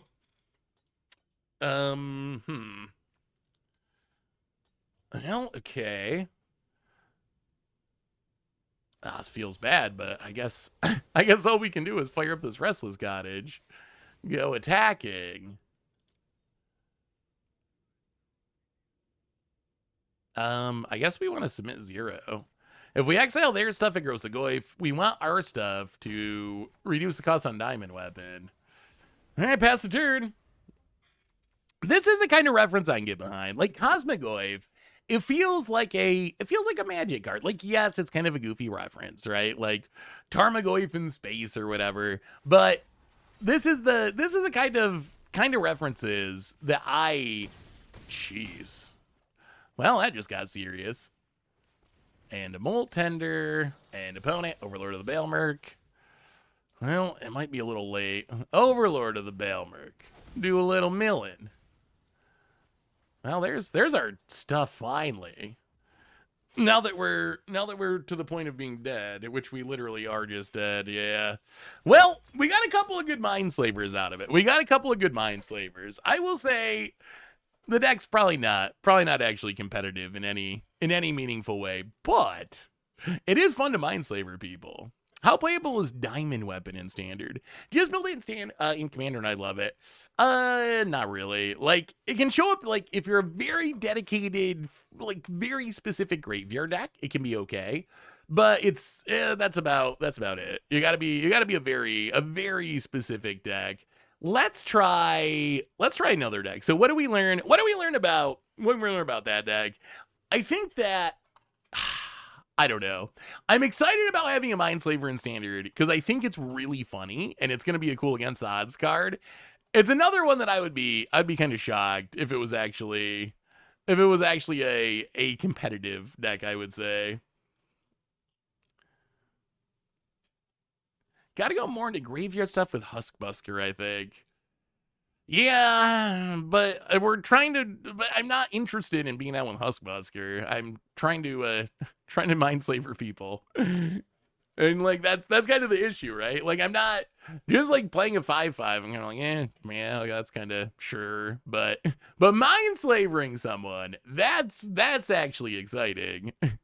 Yeah, we can try a warp deck. I kind of want to try the Cosmogoyf deck too. I want to try the Cosmogoyf deck. We can try the warp deck. Where is, yeah, let's try Cosmogoyf. So this deck is basically Cosmogoyf, Ketramos, exile stuff from the graveyard with collect evidence, which I think is probably the easiest way to power up Cosmogoyf without like rest in peacing yourself or something. And then Ketramos actually cares about stuff going to exile, so as we exile stuff, we get triggers, we get to draw even more cards. So it's kind of like a Abzan mid-range Ketramos Cosmogoyf deck. Can you check out the deck I built? It's my first brew. I wanted to make it around Mayoita. Yeah, send me a deck list. I would love to take a look. Show us the land. Oh, I mean, all the deck lists are right here. All the deck lists are here. It is super. I mean, it's super jank. It's land destruction in Standard. So obviously a very against the odds deck. But I mean, you get Territory Forge, can blow up a land. You get Extinguisher Battleship, the big new addition that can blow up a land. You got Confiscate that can steal a land. You got one Boombox, because Boombox is very bad, but it can blow up a land. And then we also get Icetail Explorer, which we can do a little looping of Demo Field to blow up even more lands. So then hopefully like the Battleship can hit the basics, and then the Demo Fields can run our opponent out of basics and can deal with the non-basics. It's going to be funny. It's going to be funny when it comes together. How often it'll come together, that is a whole nother question. We can try it though. I think it'll probably be an against odds deck. I would not be surprised. If there was a YouTube video of Standard land destruction at some point, because I love blowing up lands in Standard. I do love it. Which of these brews do you think is most promising? As far as being like competitive, I don't know. We play a lot of fun brews. So a lot of times the goal of the decks, especially for early access, is to like do a cool thing and show off the new cards. As far as like a deck that could actually be good at like on a like trying to win tournaments, is probably like the artifact deck. Like the less of a brew it is and the less new cards you're playing, the more likely it is to probably be good. I think that Biotech is actually like a really powerful card that could be good. I wouldn't be surprised if Famished Worldsire had like some combo potential. So maybe something with like Biotech might be the way to go. I think it just depends. Like, I think White Black Aristocrats with Sephiroth as potentially be a pretty strong deck. But that's kind of like, I don't know, adding the new outlet into a deck that like more or less kind of already existed. So it's not like playing 20 cards from the new set or whatever. But I think that one could be good. I think artifacts are very strong. I'm intrigued by, we haven't played Exalted Sunborn yet. I'm intrigued by Exalted Sunborn. I think Exalted Sunborn's probably pretty good. Here's the main cards in the Infinite Slaver combo in Standard. If you add green, you could add Frogs, Doubling Season, Innkeeper's Talent. It works, but it would be very against the odds. Whew. Yeah, that's... Wait, why? We also need Abuelo? Why do we need... What do we need Abuelo for? Man. It's so tricky with these lands, because we also need a 15... Like, how do you get the 15 power creature? It's got to be... So it would have to be some... It would basically be the Artifact deck shell. It would have to be the Artifact deck shell. I think it would have to be the Artifact deck shell with Simulacrum Synthesizer to try to make constructs big enough to turn on this stuff, and then you play these cards to try to make the combo work. That's the only way I can really think of maybe pulling it off. Well, all right, Town Greeter can get us some white mana. Let's take the green. Let's take Bleachmound Verge, I guess. Take the Bleachmound Verge. Pass the turn. Frenzy Baloth actually looking kind of scary. Yeah, it is nice seeing Repurposing Bay to get the bracelet. That is an upside. Opponent. Baloth. Plots. Pumps. Attacks. Well, no blocks. Down to 7. Oh, good old best of 1 Magic. The format where occasionally you play against aggro on the play and you don't really have a game. Let's play the Verge. Let's play Cosmogoyf. And I think basically just die. Esper Origins is so sweet, but it's so slow against a curve out like this. Everything's just so slow against the 1-drop, 2-drop into 1-drop, 2-drop on turn 3.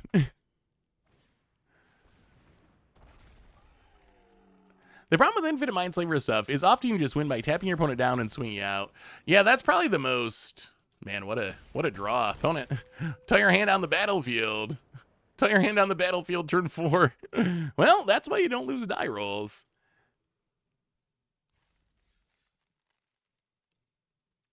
Well, I will say, I would love to infinitely Mindslaver for an against odds deck. It sounds absolutely hilarious. It also scares me that I imagine it is like a 5% win rate deck. It's probably one of those play for like a few days to get the thing once type of decks, which is what against odds all about. So hopefully we can see it on against odds. I will say there is an actual 0% chance that would be a competitive strategy. Like I'm pretty sure it is just actually 0% chance. But there might be a chance that we can do it for against the odds, and if we can just do it once, it would be super sweet. Opponent, here comes the Sack Outlet. I think the underrated part of this Umbro Collar Zealot is it's also a 3/2 for some reason. Not only is it an incredibly good Sack Outlet, one of, like, arguably the best Sack Outlet they've made, it's also above the curve. A lot of times Sack Outlets are under the curve, right? Like, you're paying attacks because you have this repeatable free Sack Outlet. But this is a 3/2. This is like an above the curve beatdown creature that is also, I can't get over this. I feel like people do not give this card nearly enough credit for just how, man, another aggro on the play. Sure. Get in there. Get in there, black creatures. Well, we'll play a tap land and take a beating. Bleachbone Verge, eh? Well, let's play a Cosmogoyf that doesn't really do much of anything. Pass the turn. I just had a flash of memory. Remember Humans in Modern? I miss that deck being good. That was a fun time in Modern. That was a good era of Modern. Opponent, Elegy Acolyte. Get in, attacking, sure. Down to 6. Opponent gets to draw a card. And going to sack something, so I get to make a dork with this, a robot token. Well, we'll play the land. I mean, we make a 4/4, but it doesn't do anything. Well, I mean, I guess that's all we can realistically do. Make the 4/4. I think we're still just dead. So mill 1, draw 1.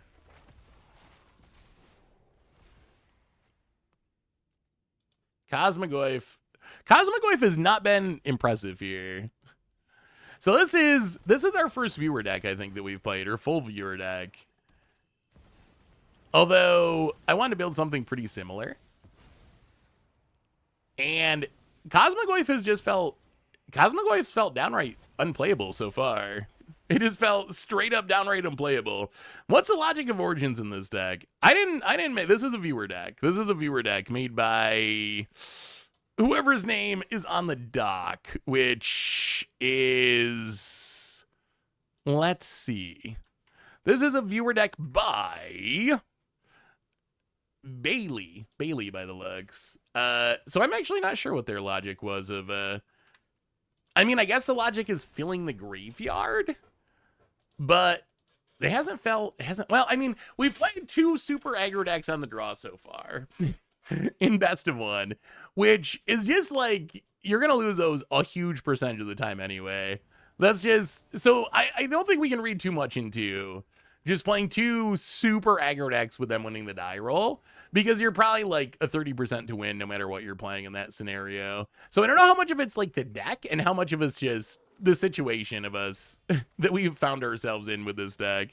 That's kind of the problem. Well, I guess the problem with early access day, and the reason why I never put much weight in the record of decks on early access day, is the amount of variance is just incredibly high, right? It's just super, super high when you're playing a small sample size, and then you're playing against, who knows, some people are playing like net decks that won the last Pro Tour, and other people are just playing straight up brews, and then it's best of 1. There's so many levels of variance on it. So for me, it's mostly about just kind of checking out, hey, thank you for the salt there, Mr. Booth. Mostly about just getting an idea of how do the new cards feel? How do the new synergies feel? What are the new mechanics like? That's really what I'm usually looking for with early access stuff. Well, that's Esper Origins. Again.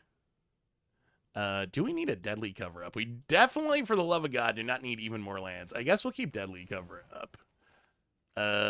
Play a Godless Shrine tapped. And get in for 1. Opponent got the new Harrow spaceship. I feel like this card's really good if you have a lander token. Have we stationed any cards yet? We stationed a land. It's definitely felt like you have to build heavily around station. Like, the tapping things down slowly and fairly, like a little at a time, that plan has not felt especially realistic for station. I don't even really want this land, but all right, whatever. We're going to mill it. We might whiff and not get a permanent off this, but we really don't need even more lands here. It's another Esper Origins. So many Esper Origins. Get in, hit ya. Down to 16. But we have done a bit of stationing. Pound it. Ice Till Explorer. Gonna replay a land. Get a trigger. Mill a card. Play a land. Get a trigger. Mill a card. And are we crewing up our spaceship, trying to get our 3/3 flyer going? See, I mean, our opponent's thinking about it right now. Opponent's gonna bitter triumph, sure.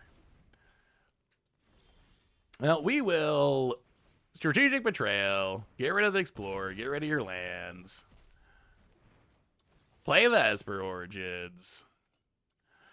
Well, mill the land, and I don't even think we want the bitter triumph. Mill them both.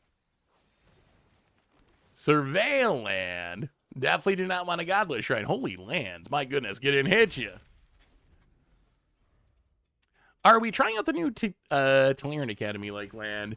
Yeah, we can play the Artifact deck if you want to see it. I feel like the Artifact deck is a good home for it. Have we played the 9/9 Artifact yet? Have not played the 9/9 Artifact yet. Yet. I feel like that's kind of a combo piece.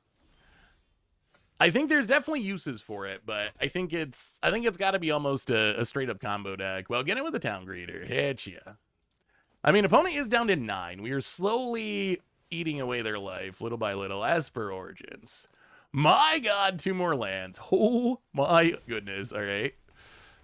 Well, we get a 4/4. Top card, if this whiffs again. I swear. These Esper Origins, I think, you gotta go. The Esper Origins have been so clunky. Play the land and pass the turn. All right, opponent. Can you beat a Summon Esper Modded? The cheap blue and white Spacecraft.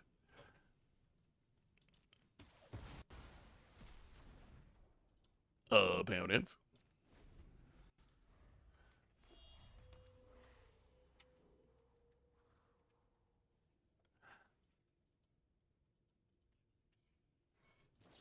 So, opponent, Meringue River Regent to draw some cards. So, like this one, Synthesizer Lab and Lumen Crest Frigate. I can see that. I think the challenge I see with that, like, these ones I think are most realistic to turn on, right? Because you only need to tap 2 power worth of creatures to actually get an effect out of them. The question is, like, is the effect enough? Like, a 2-mana card, this says your other creatures get +1/+1, and you have to tap tap a creature, essentially, to turn it on. Do people want an Anthem, I guess, is the question. Like, is the effect good enough on the card? I think it's very realistic to turn those cards on, but then I see, like, no one even plays War Leader's Call, and I'm like, if you don't want to play War Leader's Call, or what's the Anthem of Champions, whatever the one we got from Foundation is, it makes me wonder if, like, do people even want an Anthem these days? Like, maybe Anthems are just not good anymore. But I do think the ones that, like, station up to 2 or whatever, those are probably the most realistic to actually turn on in a random deck. You don't have to build around those as much. Those are cards that you can actually play in basically any deck that has creatures. Unlike Extinguisher or Dawnsire, Eternity Elevator, those are cards you have to build a deck around. Like, you're not accidentally going to turn on something that you have to tap 10 or 20 power to. At least I don't think you are. Well, that's Unholy Annex. And Unholy Annex. Let's see if we can start drawing some cards. Opponent, Lander Token. Gonna do a little ramping. I think Warlord's Call is so good, but it's like, I'm shocked that, like, the Convoke deck doesn't even play it. The Convoke deck plays 0 copies. And it's like, it reads like the most insane card. Maybe it'll come back after rotation. Ouch. Well, I guess that's the downside of playing 2 of them. Opponent gonna stock up to draw some cards. And opponent passing. Well, there's a Cosmogoyf. It's a 2/3. It's a 2/3. We are doing it. Well, go to combat. Get in, hit ya. Down to 7. Let's play the land. Overlord of the Baelmerk. Do a little milling. Get back a 2/3 Cosmogoyf. And pass the turn. Crowd Reader is trying to go all the way here. Bound ain't gonna kill the Overlord. Discard a Maelstrom Pulse. These Cosmogoyfs are just not growing though. We need to somehow deadly cover up to exile all the. Hey, there we go. Okay, Analyze Pollen. That's what we were looking for. That's going to make these Cosmogoyfs actually good, because the trick here is, if we collect evidence, you can always over-collect evidence, so we can exile literally, well, we want to leave enough mana value for the deadly cover-up, but we can exile basically everything from our graveyard now.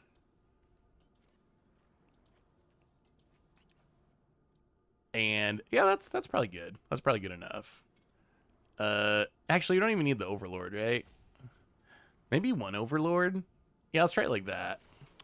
Analyze the Pollen. Exile a few cards. Grab us a Ketramos. Now the Cosmogoyfs are actually looking like real threats. Play the Ketramos.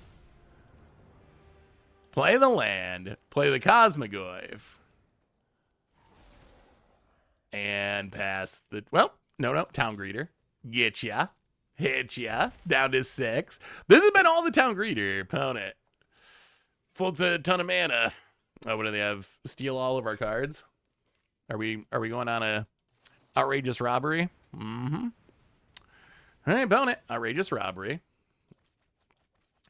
Steals 8 of our cards. That's not great for us. It does grow the Goyf for the moment.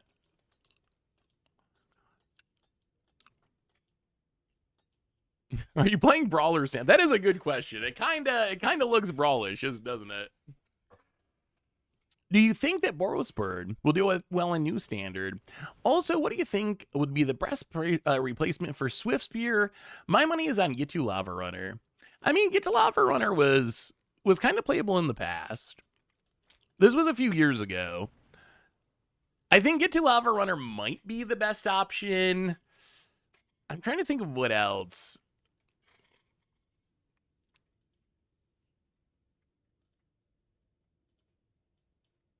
The options, it's probably going to depend a little bit on the deck. I do think that like a mono red burn style deck definitely has the potential. Hired Claw is also very good.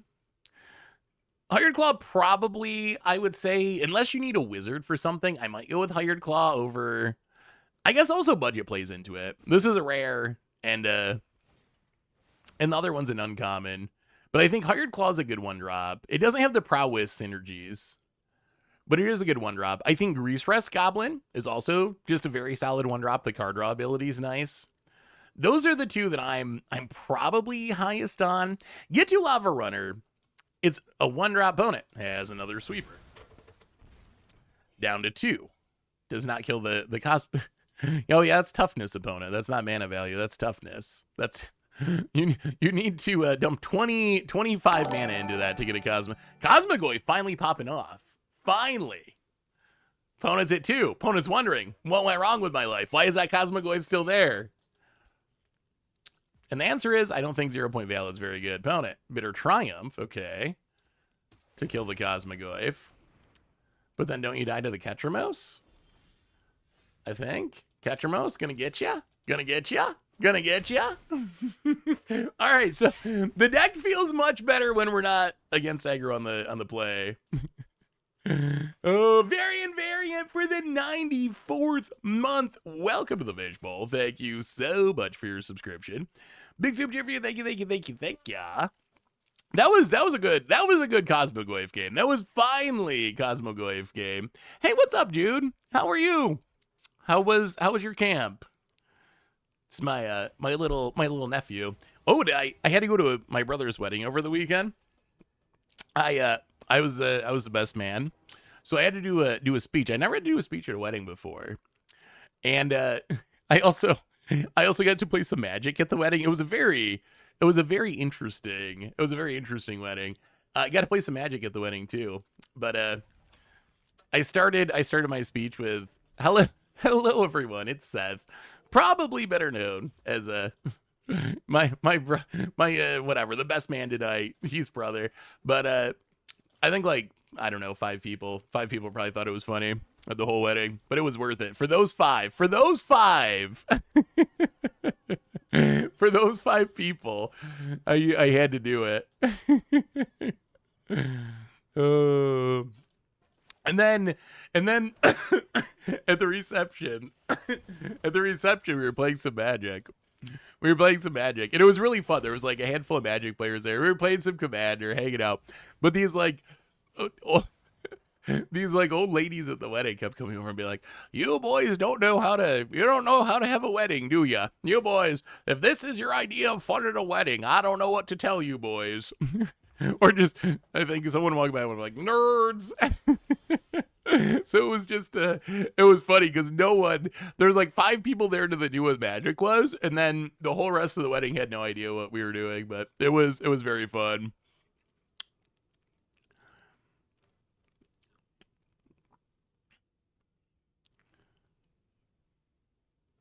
And I found out that it's such a small world. One of the people I met there, who I'd never met before, because it's like I guess it'd be my new sister-in-law. I actually am 6'4", but That's 3.5 maybe, but roughly. But I met someone there who was like one of my new sister-in-law someone's, but apparently I'd met them at GP or Magic Con or Command Fest Niagara Falls and signed their Blood Moons like 7 years ago. And they had the stuff. They actually had the stuff, which was, it was just such a small world because I had no idea the connection there. Let's play.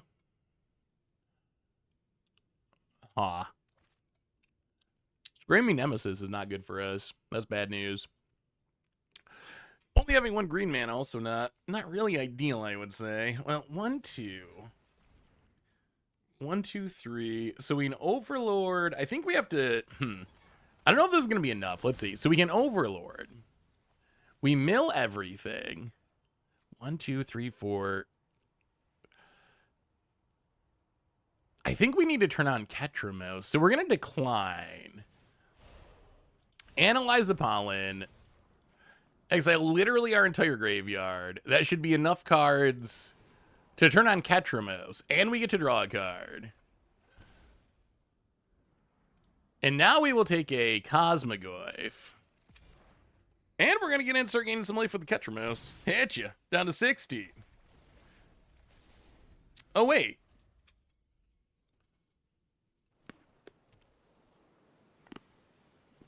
Why can we not gain life? Oh, did they burst lightning the... Did they burst lightning the Screaming Nemesis? Huh. That must have been why I was talking about the wedding. I didn't realize that they actually did that. Well, that's awkward. Let's play a town greeter, do a little digging. Yeah, I think we're kind of dead here. Yeah, we an Overlord. We whipped on mana, which is good old classic Satyr Wayfinder. And now we can't play the Cosmogoyf. Not that it really matters. We take 5. Yeah. I think we're just dead. Yeah. Boo! Why not play Lineland of the Void here? Well, Lineland of the Void only hits your opponent's graveyards. You could play something like Rest in Peace if you wanted to hit your own graveyard. Seriously, who would burst lightning during a wedding? So I gotta say, so that was a viewer Cosmogoyf deck. I feel like this is the kind of deck that will have much more of a chance in best of 3 than in best of 1. Best of 1 just kind of rewards like the spewing aggro or hardcore control. These kind of mid-rangey decks, I think, as we saw in our first couple of games with it, they just really struggle against aggro on the play. So I think this might be more of a best of 3 deck. I will say that Cosmogoyf, it seemed like Tarmogoyf, but a combo piece, if that makes sense. Like, Tarmogoyf, part of the power of it is it just naturally grows into this really big creature, right? Because you're going to cast discard and removal, and stuff's going to die, and it's going to end up in the graveyard. So next thing you know, Tarmogoyf is a 6/7 or whatever. Cosmogoyf, it felt like we needed to draw a second combo piece. We got to see some games where we're playing it and it's like a 0/1 and it's just so bad. But then we got to see Analyze the Pollen, exile all the graveyard, and next thing you know, Cosmogoyf is 10 power, 20 power, and it's so good. So I think it's going to play a lot differently than Tarmogoyf. You're not just going to play this in trust that you're going to end up with a big 2-drop. You're going to have to really, really build around it.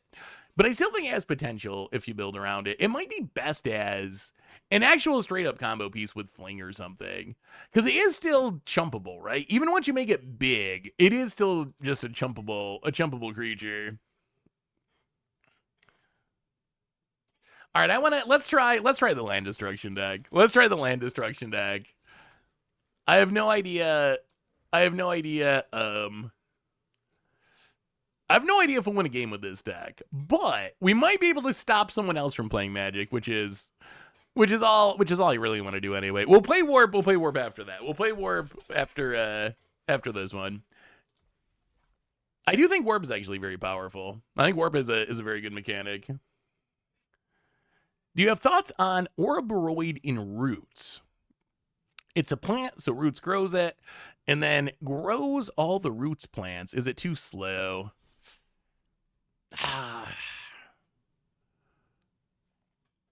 Wait, it's a plant, so roots grows it. Like Insidious Roots puts counters on it? Oh, you put a +1/+1 counter.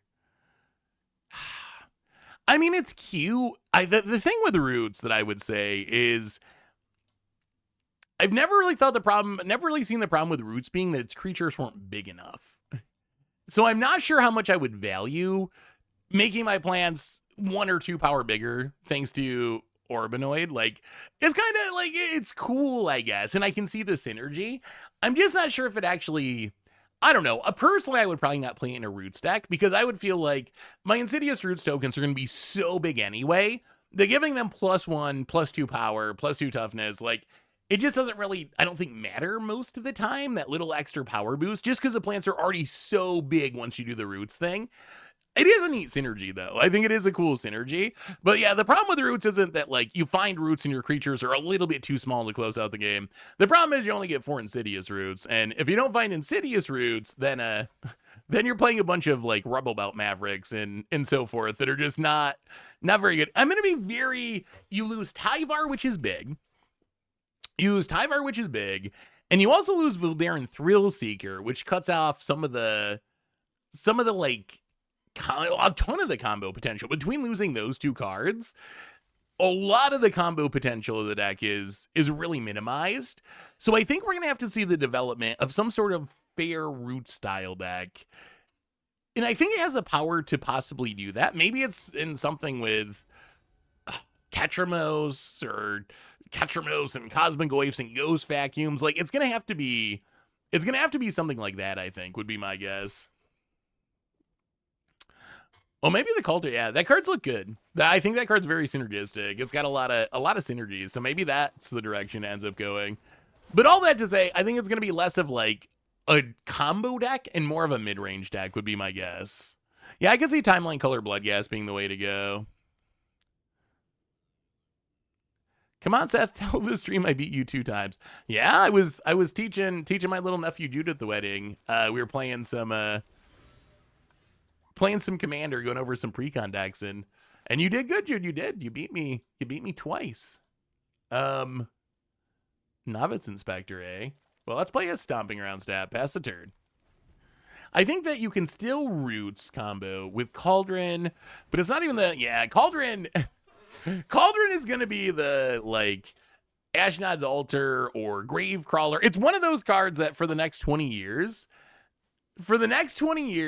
every time a card is spoiled that synergizes with it, you're going to have half of Reddit being like, oh, you broke Cauldron. The sarcastic you broke Cauldron comments. Because it combos with so many things.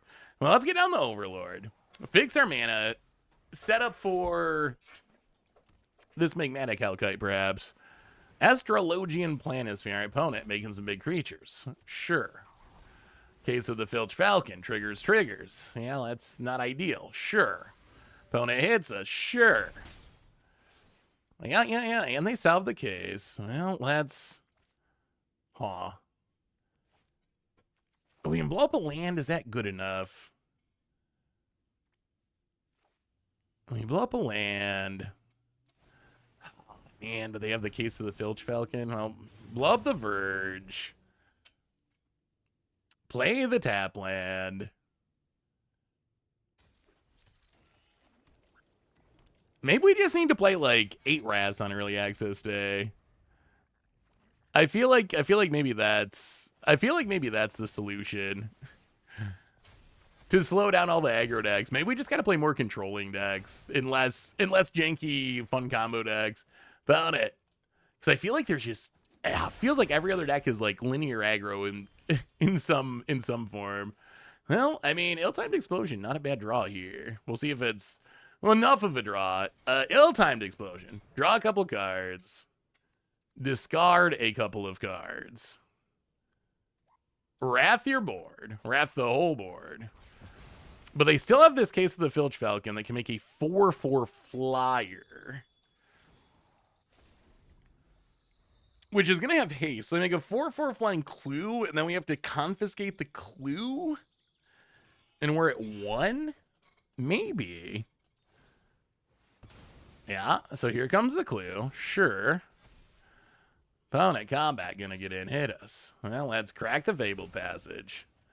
Having to confiscate a clue token feels so bad, but such is life sometimes. Oh, come on now. Oh, that actually just straight up kills us, right? Well, that's brutal. Another case of the Filch Falcon.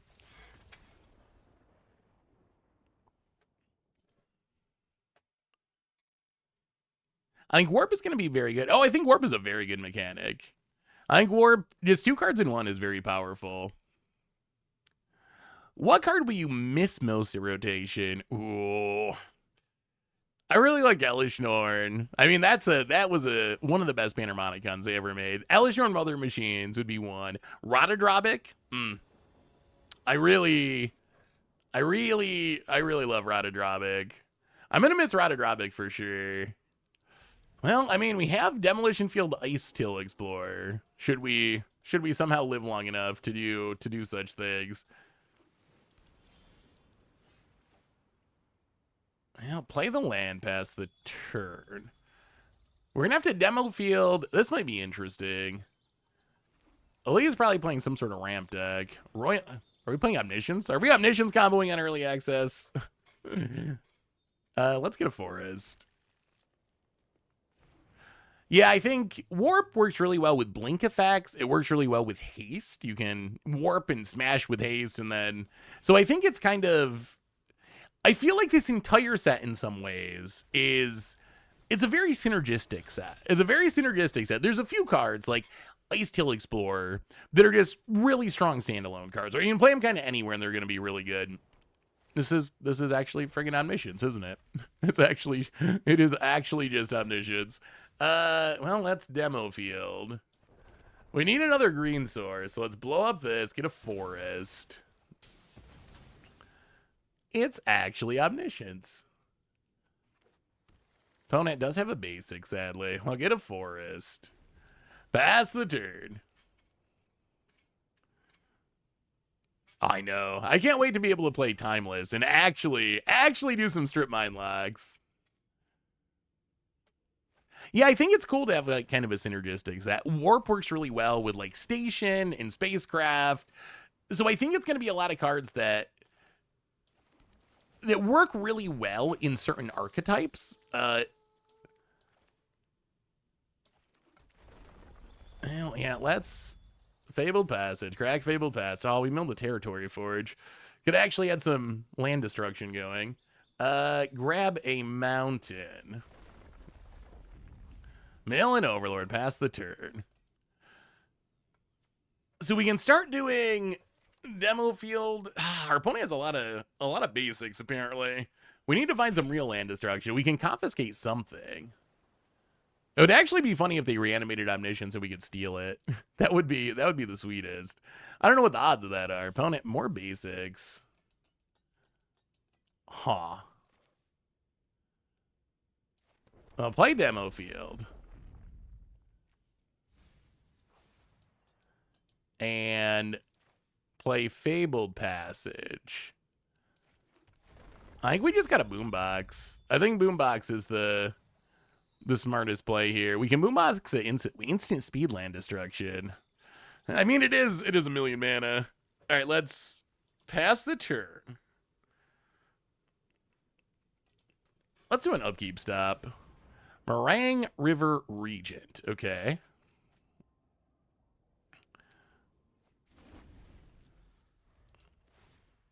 Well, Boombox. So destroy up to 1 target artifact, 1 target creature, 1 target land. So no artifact. Blow up you. Blow up you.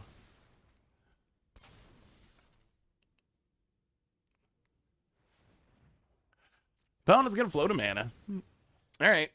Well, 1 land down. 1 land has been destroyed. What is the minimum number of basics you'd run in a 3-color commander deck? Minimum? 1? 2, maybe? A lot of my, when it comes to 3-color commander decks, and it depends a little bit on the budget, right? Like, if you want to go full on, like, one of the biggest upsides of basics is they're essentially free. That is, I think, the biggest power of a basic land is it just costs $0. But I've definitely had 3-color decks that run quite literally to 1 or 2 lands. I wouldn't say most of them. Many of them run. Do you run green basic ramp? Not typically. I really value non-basic ramp. We're trying to blow up some lands. That's the goal. Let's play the island. I wonder how many basics they're playing. They are only 2 colors. We've already seen a bunch. Do we have to steal Builder's Talent? I guess we can Builder's Talent. Oh, we don't have white mana, though. Well, let's confiscate a land. That's what we came here to do. Yoink. Opponent. I guess maybe we should have stole a white source in case we draw another confiscate and want to steal the Builder's Talent. But I think at this point we're just playing around the Builder's Talent. Opponent plays a land, pass it. Confiscate, confiscate, confiscate. Yoink. Come to us, planes. Okay, there's our planes. Found it, Meringue River Regent. Gonna draw some cards. Gonna discard some cards. The land destruction plan is kind of working. It's kind of working. Opponent discards a Wrath. We steal another land. We will 1, 2. We got to start demo fielding, right? Demo field. Blow up the creature land. Come on, no basics. No. Let's get a strip mine. Let's get a strip mine. I feel like blue-white just doesn't have enough good non-basics, so they're going to have a ton of basics because they don't have... Blue-white's one of the colors that doesn't have a shock land or a fast land, I don't believe. So I feel like they're going to have a lot of basics just because out of necessity, which is actually really bad for us because it makes our demo field so much worse. Yeah, confiscate, one of the best land destruction spells in a weird way. Land for our opponent. Pass it.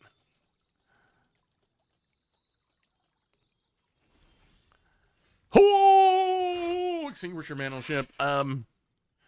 Okay. Yes, Extinguisher battleship. No creatures to blow up, but there's a planes. Meringue. I'm pretty sure our opponent wants to be casting Meringue River Regents, but we keep them at 4 lands and they can't cast them. Let's play the land, and we're gonna ill-timed explosion, draw a couple cards. Oh, okay, Territory Forge. That's good. No, not gonna discard. Okay. Wait, are we gonna actually get there with land destruction? Maybe. We can also turn this into a 10/10 flyer next turn, which is kind of hilarious. Opponent mills a Cavern of Souls. We're not gonna let you cast your Meringue River Regents. That is our one goal in life, is to keep you from getting to 6 mana. Opponent. Well, let's Territory Forge. Get rid of the Restless. Actually, let's go island. Get rid of the island.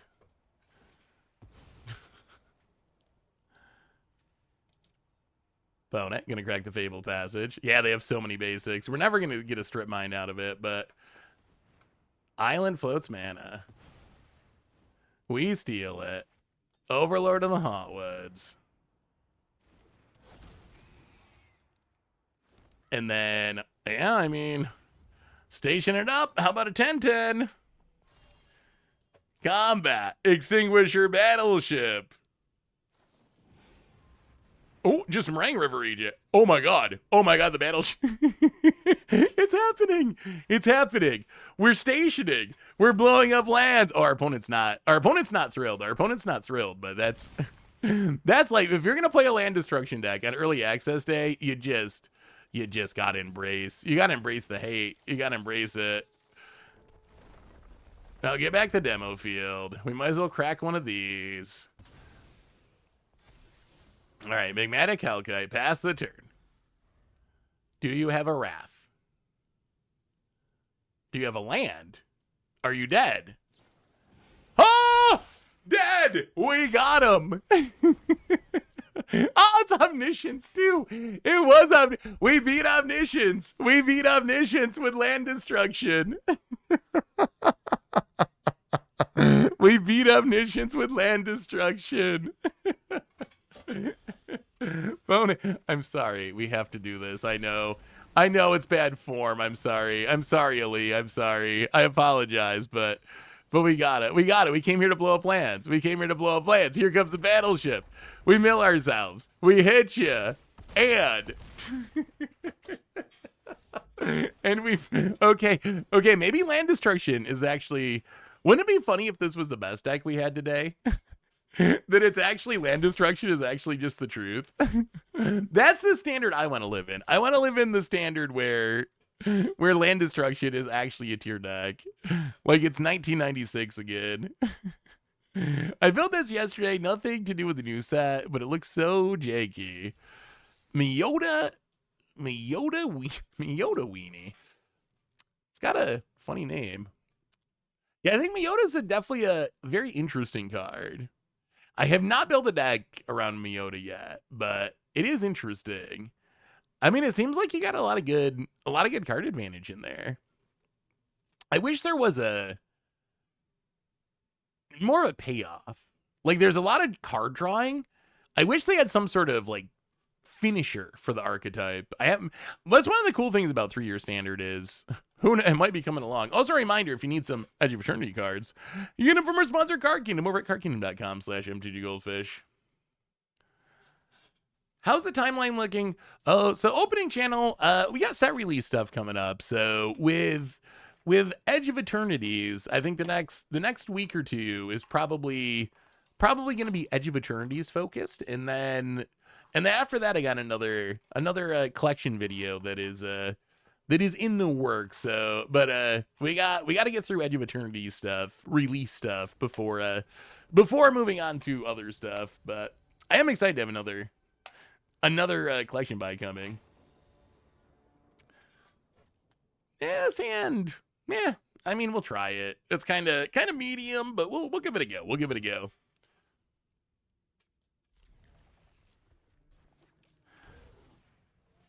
I mean, it's not really even SEO. It's just people are like, when it comes to opening a box of Edge of Eternities, let's say, the time people are most interested in watching an Edge of Eternities open is when Edge of Eternities releasing, not like a few weeks after Edge of Eternities releases. So it's really more the Magic calendar than anything to do with SEO, honestly. Well, let's crack a Fable Passage. Snag us a mountain, I think. People seem to like the idea of mono green. Mono green's making a comeback. Does Card Kingdom own Goldfish or anywhere around, or just a really long sponsor? I swear I hear their video reviews. Yeah, they've just been a really long sponsor. Card Kingdom is their own LGS, basically. Out in Seattle is where they started. But now I think they have locations in a couple areas. But yeah, it's just a long time sponsor. And let's play some in Fenrir. If you were the monarch of the Card Kingdom, what would you name your... That's a good question. What's the best modern card? Oh, I mean, what is the best modern card that's still legal? I think there's an argument it's Mox Opal. Mox Opal's kind of busted. Although that's maybe not the most exciting answer. Just as far as like raw power. Oh, this Spinner of Souls is kind of annoying. So we can Wrath here, but our opponent's just going to draw a ton more cards. So there's a battleship. No, I think we got to do it. Ill-timed explosion. Draw a couple cards, discard Overlord, and land. These landers actually kind of help us. All right. Board swept. Landers all around. Opponent gets an edge rover. Opponent gets a spinner of souls. Opponent gets a paw patch recruiter. While playing the mountain past the turn. We just got to keep wrathing. Opponent. Tap land.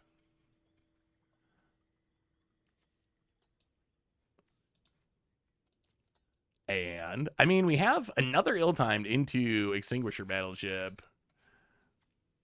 Potentially. Edge rover. And spinner of souls. Alright, well, let's run it back. Play the land. Ill-timed explosion. Discard. And discard. Sweep the... This is actually... Somehow this is the deck that's been working the best for us, as ridiculous as that sounds. Somehow it's land destruction that we're just crushing people. That we're crushing people with.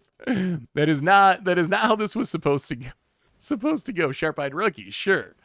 Give us more things to wrath, opponent. Yes, yeah. Another... Alright, well, opponent's really good at drawing Spinner of Souls. Thankfully, we're really good at drawing sweepers, apparently. Opponent, yep. Spinner of Souls, Sharp-eyed Rookie. Well, I got some bad news, opponent. We are going to extinguish your hopes and dreams, and we're going to blow up this Restless Ridgeline, and we're going to sweep your board. Opponent, yep. Finds a Bailoff, sure. There's still one more. We still got one more sweeper. We still got one more to come.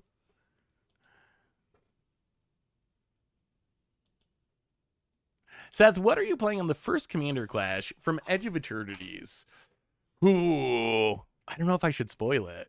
Should I tell you? Something to do with Spacecraft. I really want to see if I can make Spacecraft work. Opponent, Paw Patch, Shurok. Well, that's ill-timed explosion. Discard and discard. Sweep your board again. Play I Still Explore.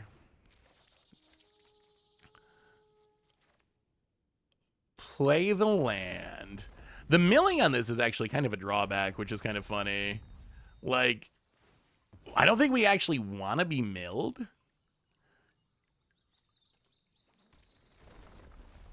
And I wonder if Wizards did that on purpose. Like, do you think Wizards intentionally put the mill on here to be a drawback? I was thinking it was supposed to be an upside, but I actually think it might be a drawback. I can't play Zoidberg because Krim called Zoidberg immediately. As soon as it was spoiled, he called Zoidberg. So actually, okay, I will actually tell you what I was playing. My idea was that I wanted to play the 5-color battleship. I want to play the 5-color spacecraft, but I started to build around it, and once I did, it just felt like Niv. It was just a 5-color deck. It wasn't a spacecraft deck, so I ended up switching to Insprite or whatever the Jeskai one is from the precon, because I really wanted to just build a deck all the way around spacecraft. That was what I wanted to do with the deck, was make a straight up spacecraft deck. Well, that's extravagant replication.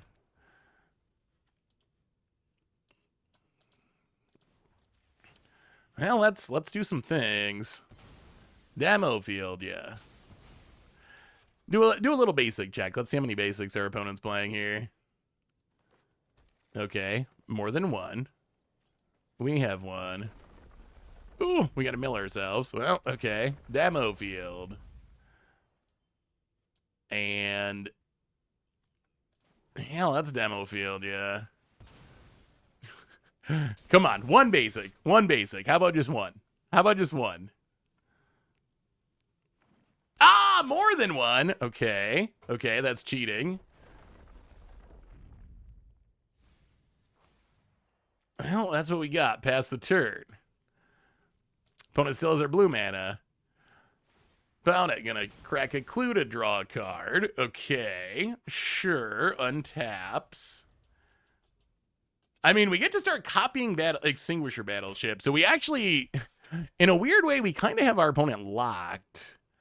If they can't interact with this, because we just get to copy Extinguisher battleship every upkeep. Another Frenzied Baloth.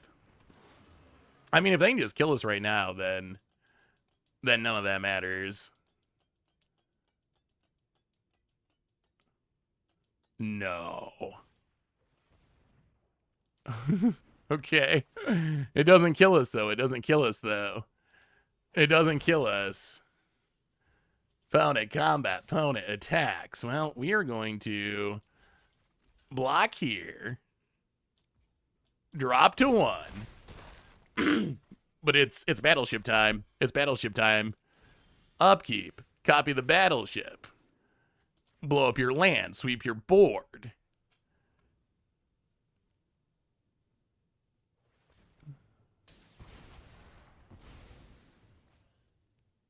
I am worried about something hasty. Ah! Demo field's not great. Okay. Well, yeah, Stomping Grounds tapped. Pass. If they draw Baloth and kill us with haste, I'm going to be so salty. No, not like that. Oh, sacking a clue. Sacking a clue. Sacking a clue. Oh, we're so close. We get to blow up land every turn. Opponent. Land. Okay, not a Baloth. Not a Baloth. Opponent passes. Well, I think we copy a battleship. Battleship, blow up that land.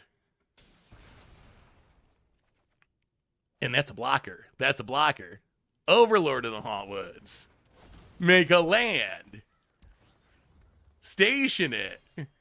We have a 10-10. Play the land. We're not gonna attack. We're not gonna attack. It's too risky. It's too risky. Next turn we get the double battleship kill. An opponent scoops it up. Yeah, it turns. You know what's pretty good? You know what's pretty good? I think Extinguisher battleship extravagant replication is pretty sick.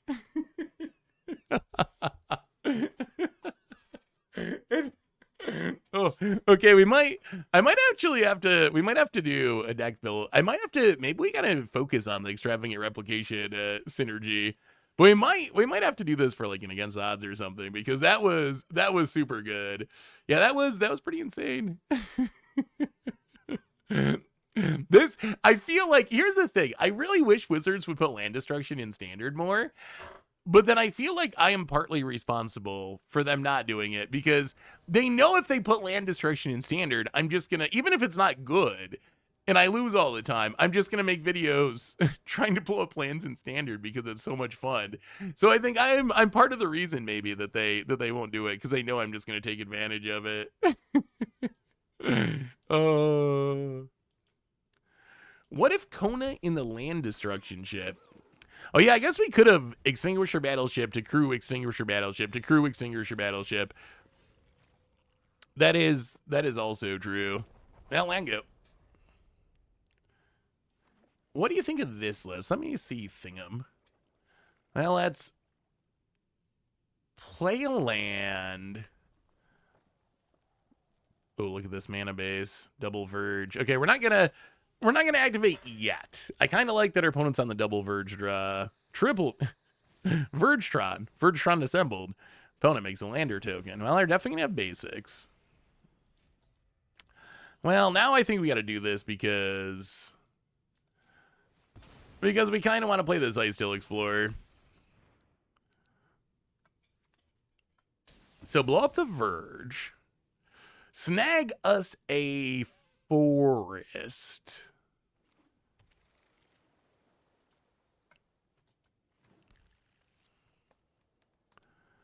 Yeah, you can do your lander stuff. Well, play the forest.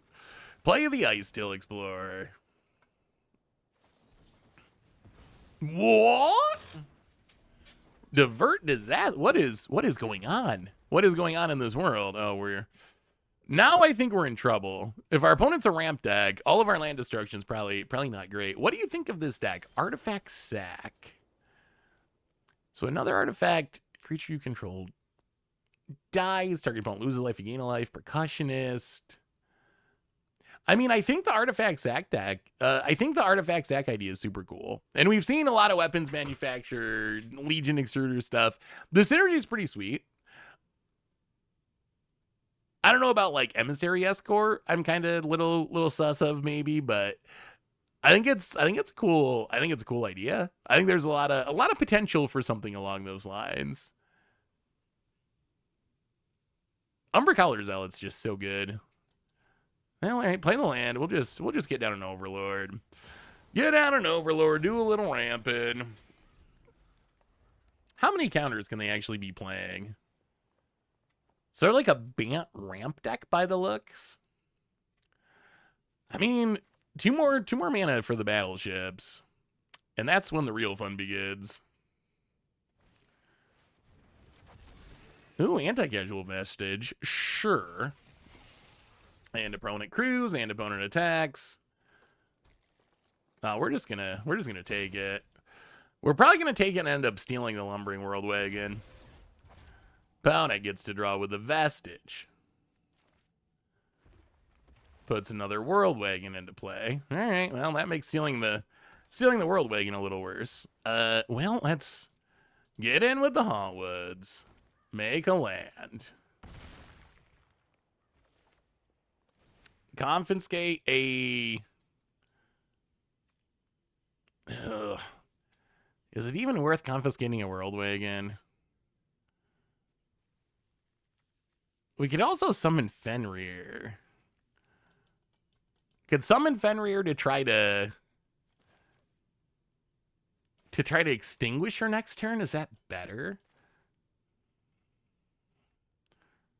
You know what? We're just going to steal a land. That also gets us to Extinguisher next turn. Let's just yoink a... Unfortunately, our opponent's going to have a million basics. They're going to have a million basics because they're a lumbering world wagon deck. Although if we steal lands, it shrinks the world wagon. So, got him, I guess. Opponent, Starwinder.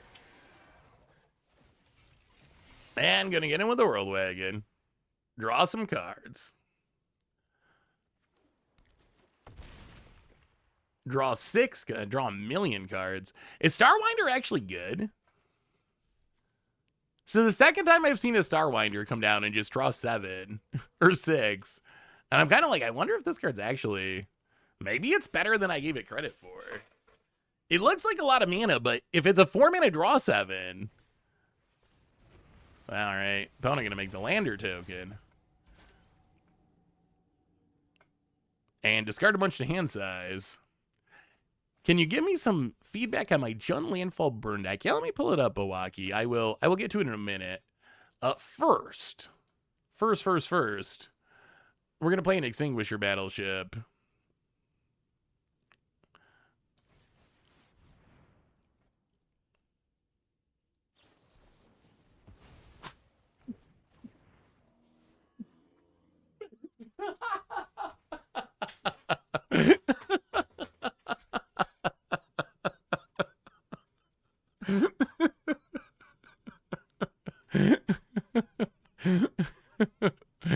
Oh god. All right, sure. We are main deck metagaming up early access day hardcore. They got us. They got us with that annul.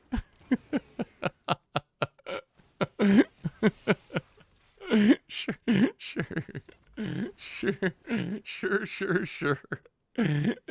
Oh, yeah. It just seems so risky to be in best of one to play just dead cards. I have a hard time wrapping my mind around how the best of one building where it's playing cards that are straight up dead in some matchups, because in best of 3 deck building, that's like your worst fear, right? Like the thing you want to avoid the most is having cards that are just straight up dead in some matchups. But in best of one, it's kind of different, where because you don't get a sideboard, people are but you see best of one players, look at like Crim's decks compared to my decks. Crim are people primarily play best of one, way more open to play super narrow cards that are only good in certain matchups if they think it's a high enough percentage of the meta. What's up, Oba? Welcome, welcome. All right, John Burning Lands. I have a deck. I built a deck relatively somewhat similar to this, but I mean, I think the idea looks solid. Sadly, Urbrass Forge is rotating now, so probably gonna have to get rid of the Urbrass Forge just because it's not gonna be legal anymore. But I think the plan of Biotech Specialist, Iridescent Vine, actually Biotech Specialist. Yeah, I think the idea of Iridescent Vine Lasher, Landfall Burn stuff, make a bunch of land drops, I think it's a neat idea. I might... The way I went with it was more like less mass land reanimation. So we have some Aftermath Analysts. The other card I was thinking of is maybe Famish World. So I will have to see. Maybe we'll get a chance to play it. But I like the idea. I would just say take out the Urbrass Forge because that one is going away at rotation. Well, all right. We're almost through land destructing. I mean, this deck's worked fine though. Have you seen the spoiled Spider-Man card? I thought they weren't spoiling Spider-Man cards till this weekend. Oh, there's apparently. Let's see. Let's see the Spider-Man card. Wow, look at that. The set symbol is very Spider-Man-y, that's for sure. Origins of Spider-Man. 2-mana Saga. So for 2 mana, lore counter number 1, create a 2/1 green spider creature token with reach. Okay. Number 2, put a +1/+1 counter on target creature you control. It becomes a legendary spider hero in addition to its other types. That's actually kind of a drawback ability, I guess. But the flavor, you got to tell the story. Target creature you control gets its double strike until end of turn. It is funny that you turn the spider into a legend. Because gameplay wise, that actually just makes it less powerful. But you get a +1/+1 counter at least. That actually seems like a pretty fine card. I feel like, I mean, a 2-mana 2/1 with reach because I mean, oh no, I hadn't thought about that. Oh, there's gonna be so much random. There's gonna be so much random reach in this set. The sneaky reach. Oh, I'm gonna chump block or chump attack into these random reachers. I'm sure. I didn't think about that. This is gonna be like the Reach Tribal set. I mean, the card's sweet though. I like the card. Kind of an army in a can. 2/1 becomes a 3/2 and then double strike. Yeah, that seems fine. I like it. Let us play a breeding pool. And Overlord of the Hauntless. Get that down to a little ramping. And pass turn. Just don't Kaido us, opponent. I know that's what you want to do, rap solo. Try to Kaido off that Spyglass Siren.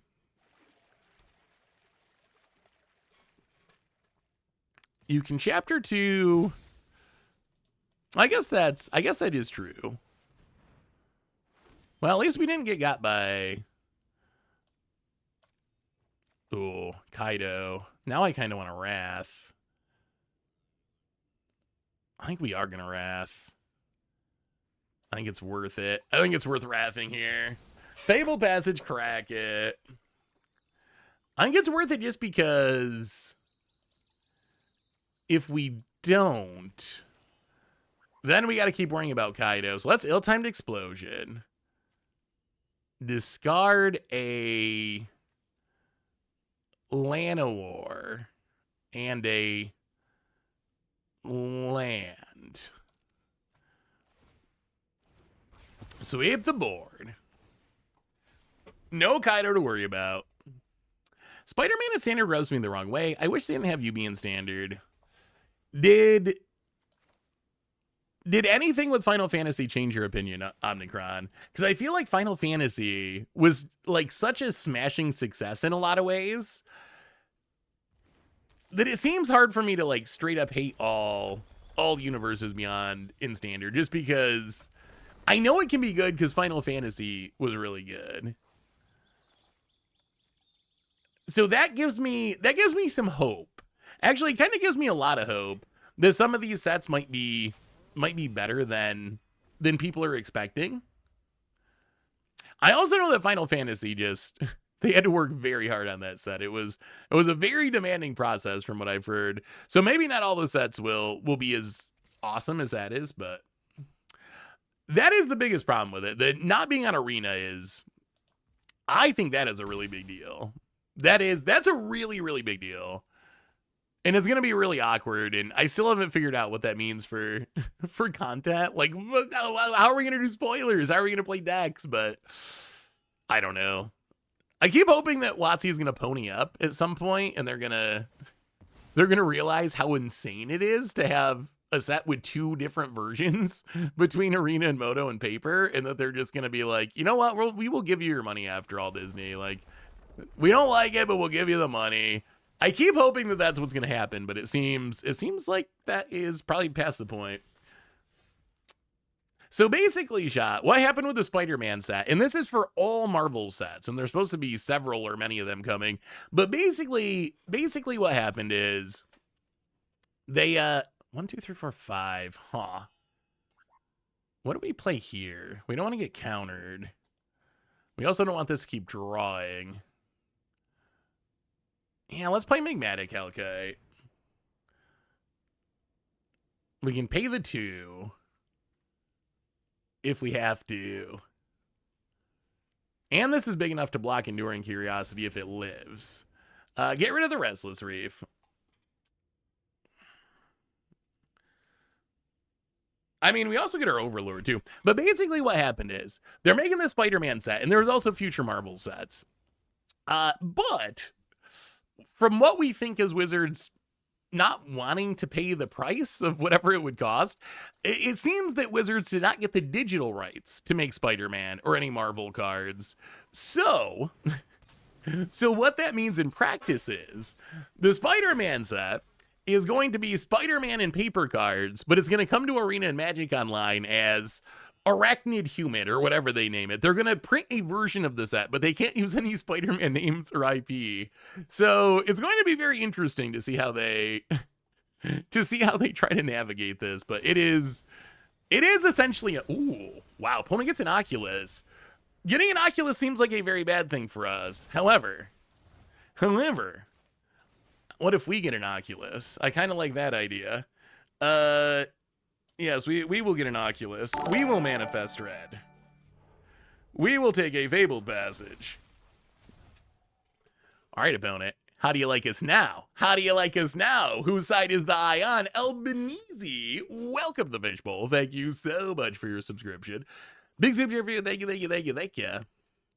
The Death of Magic. I mean, it is bad. The sets having 2 different names is bad for Magic. I thought, like, cards having 2 different names was bad for Magic, and this just takes it to kind of the extreme because it's a full set. Ooh, wait, do we have a demo field? We do not. Aw. Well, in that case, I guess we just forge some territory here. Start blowing up some lands.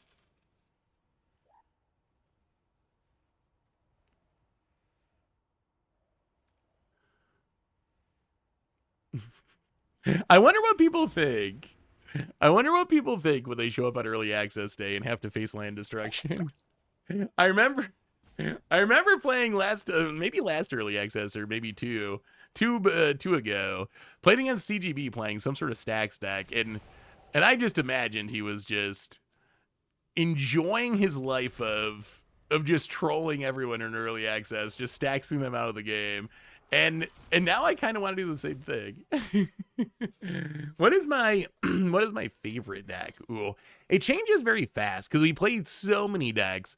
My all-time favorite deck is probably Mono Red Prison in Modern. Right now, standard Rocket Punch. Welcome to the Fishbowl. First time sub. Thank you for your subscription. Big super cheer for you. Thank you.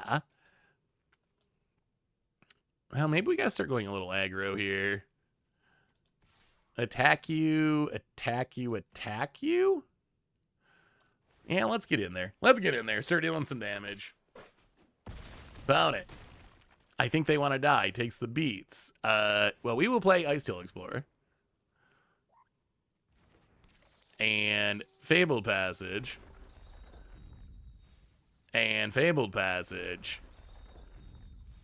And opponent's missing their land drops, apparently. Only three mana.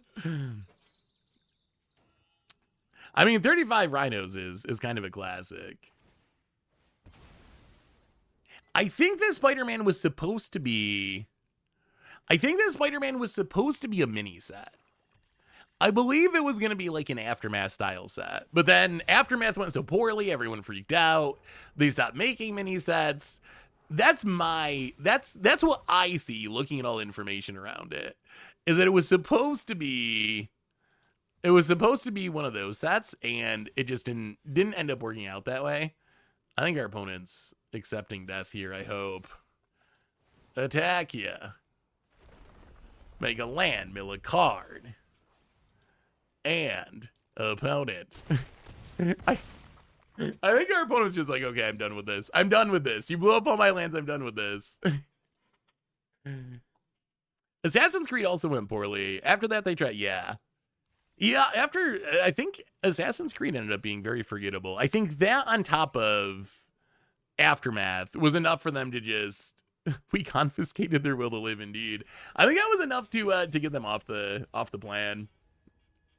Because even in its current form, from what we know, the Spider-Man set's only like 200 cards, when typically sets are almost 100 more cards than that. So I think that it was supposed to be a mini set, and then they added a few more cards to make it like a real set, and that's where we ended up. Do you ever play Magic for fun outside of work? I know a lot of content creators start as hobbyists, but end up not playing in their free time because they do it so much for work. I still do. I still do. I just play Magic. Like, I play Magic a lot. Even if I'm not recording something. If I'm playing something, I'm probably playing Magic. I don't play too much paper Magic outside of Commander Clash, just because I don't really have a local paper play group that I play with. The people I used to play with, everyone's scattered and moved around, and there's not any local game stores super close that are reasonable. So I don't play a lot of paper Magic, but I do play a lot of Magic Online in Arena, even if I'm not recording. Plus, I did just play at a wedding. That is also true. We did just play some wedding Magic. Well, I guess it's gonna be Extinguisher Battleship, I guess. I wonder do you think Lightstall Inquisitor is good? I'm still not sure if it's actually that good. Are we sweeping here? I guess we can land and we're tap land. Well, let's play land and we're play the tap land. This hopefully gets us to Territory Forge next turn. Opponent gets in, hits us down to 12. And Seam Rip. Going after the boombox. And a tap land. And gonna stay. Opponent's on the Vigilant Station plan. I don't really want to shock myself, but it kind of seems worth it here. Yeah, let's shock ourselves. Stomping Ground, Magmatic Hellkite. Get rid of that planetary land.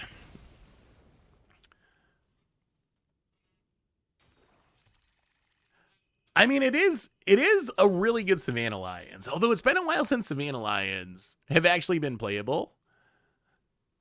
I feel like its ability is actually maybe not as good as it looks, if that makes sense.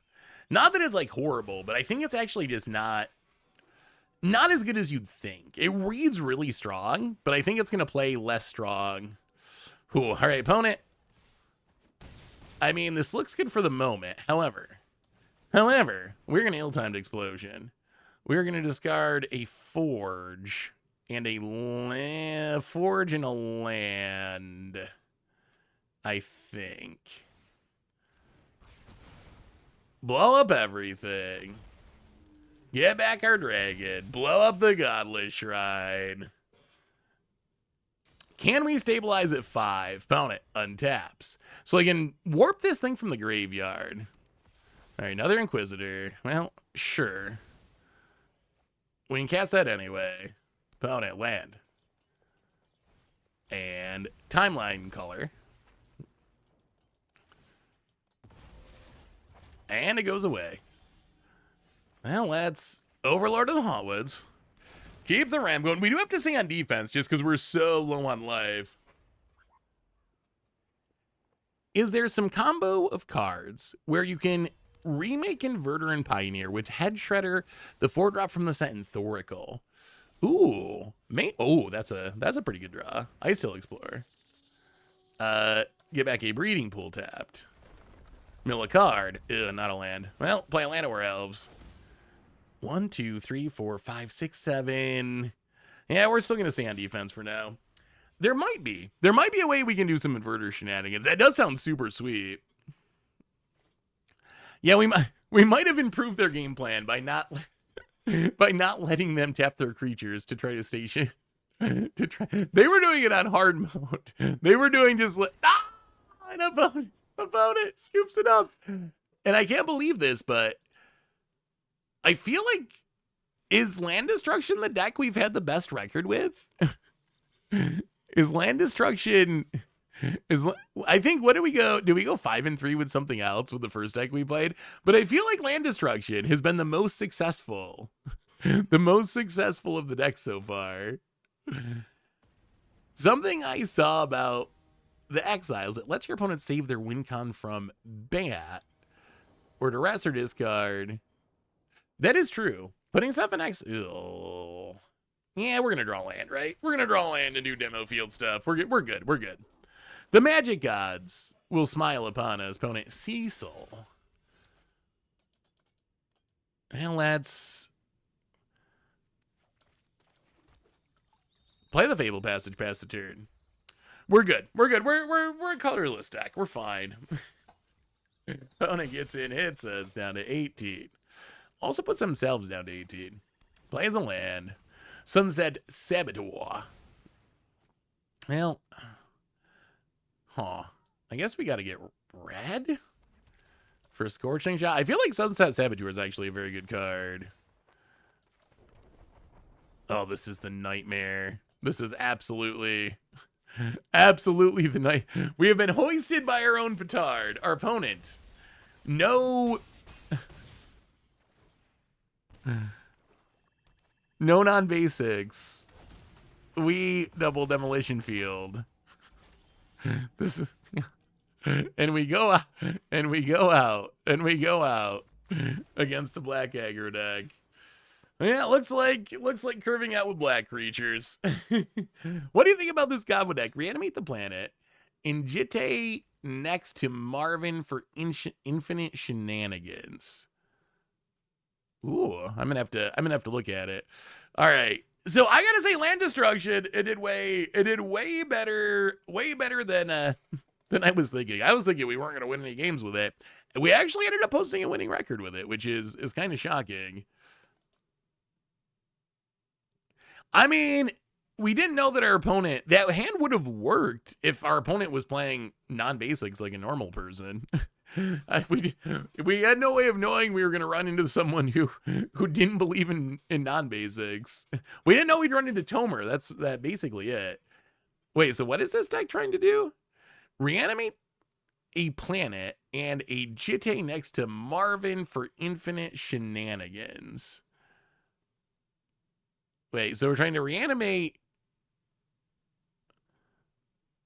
the planet. I'm so confused by that. Oh, so you're trying to use Aftermath Analyst to reanimate Urthros? I'm actually incredibly confused by what this deck's trying to do. There's an infinite combo. What is the infinite combo? Oh, I see. You're just trying to reanimate. You're trying to reanimate. Oh. So you're trying to reanimate an artifact. You're trying to reanimate a land as a creature. I see. I mean, that's a really funny idea. I was like, how are you? I don't see anything like Aftermath Analyst to get back that. And then how are you turning it on? So, I mean, that's definitely a crazy idea.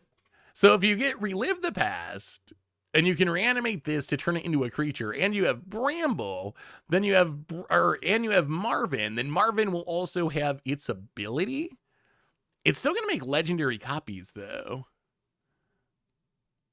And you station under Marvin along with, I mean, that is a wild pile. I'm going to have to play some game. I'm going to have to try playing some games with it, because that is not something I've ever thought of before, but that is incredibly creative. How much longer for the stream? Probably about one more deck. We got to try the warp deck. I promise the warp deck. And then after that, I'm probably going to have to go take Bear out. So let's try.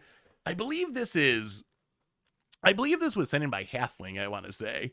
But this is a Grixis warp deck. And as you can see, outside of Dowerport Mage, literally every card comes from the newest set. We got Quantum Riddler, we got Nova Hellkite. It's basically all the good warp cards, and then also all the good void cards that go with the warp cards. Plus, if you're voiding and warping, you get stuff like Tragic Trajectory. Someone asked, what is the best replacement for Cut Down?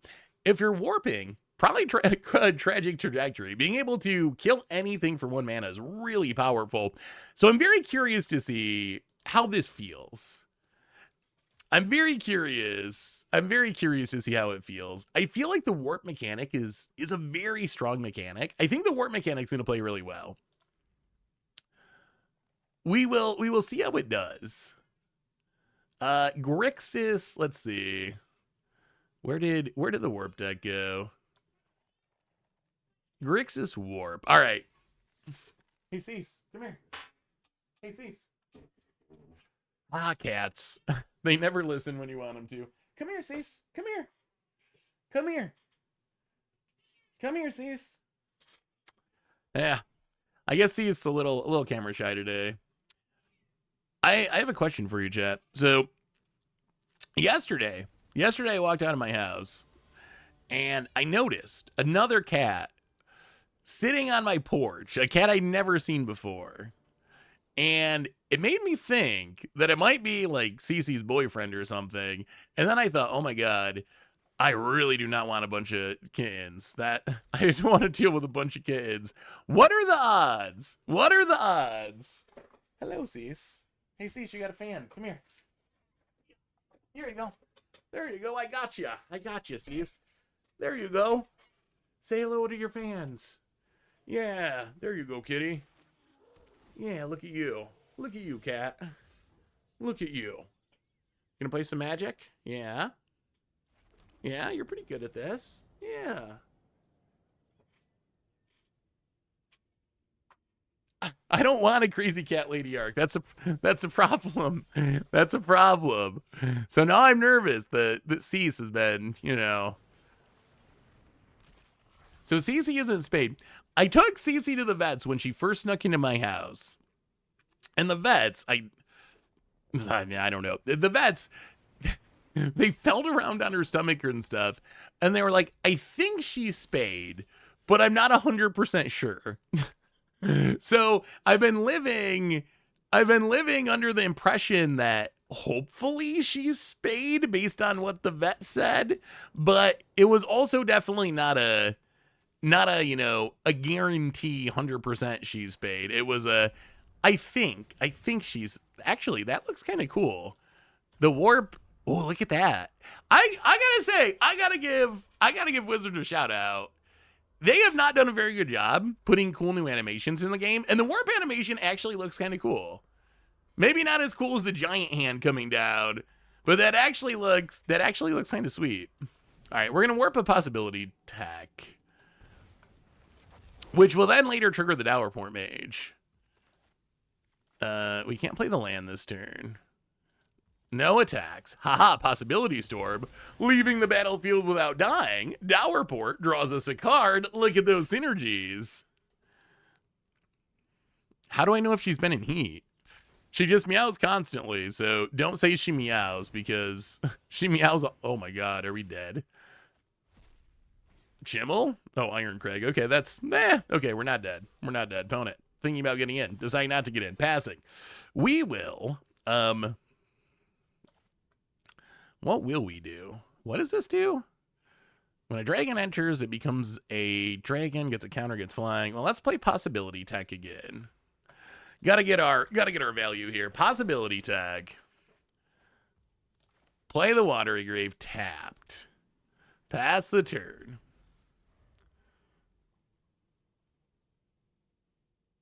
It's a special kind of.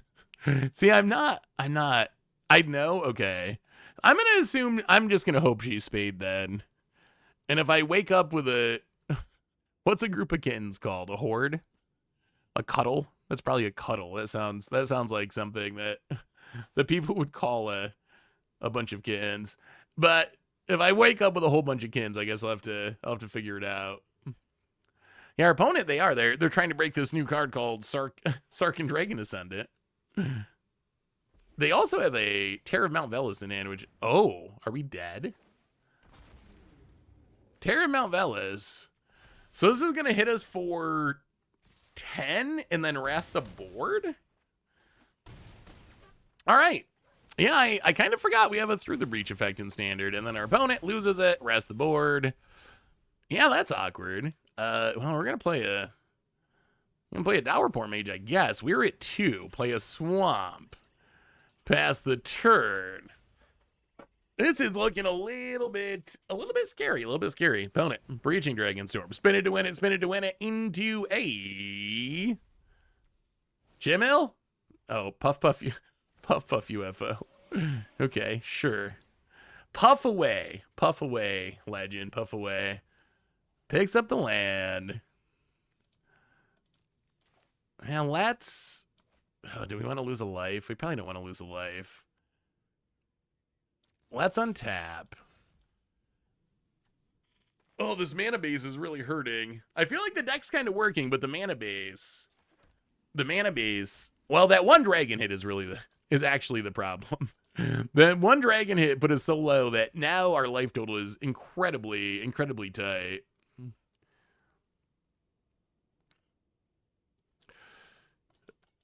Yeah, Terra Mount Velis can deal some damage. This was the combo piece with what? What was that one? Minion of the Mighty. This was the Minion of the Mighty combo piece. Is this? This must have been in Foundations. That set is wait, actually, that's a good question. Where did this come from? It must be Foundations. Yeah, okay, it was in Foundations. I was gonna say, is this card even legal anymore? Every once in a while, I still find a card from Foundations. I'm like, I didn't even realize that was in there.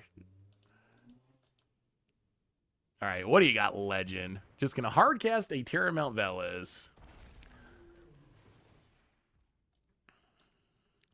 Gonna double strike up their 0 power creature. Pick up the Breaching Dragon Storm. Well, okay, so we will exile the Terra Mount Velis.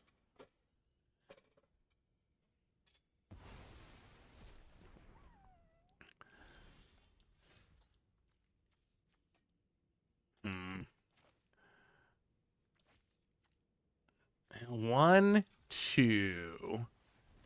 Let's warp a Quantum Riddler. I do think Station could also work in a deck like this. That's another way to take advantage of...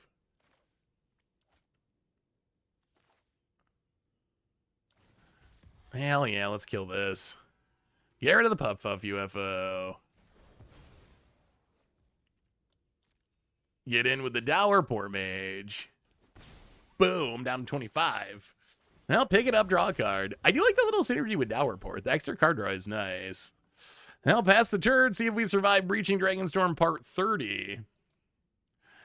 I think the Arch Enemy's Charm's actually very good. I know a lot of people are kind of complaining about it, but I think Arch Enemy Charm's actually very, very good. Opponent, Breaching Dragonstorm. Spin it to win it into a Sarkin? Oh, a Tannic. Okay.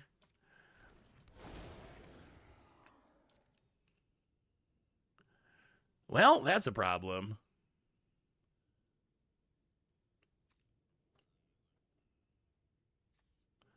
Oh, I'm so dumb. We could have killed it in response.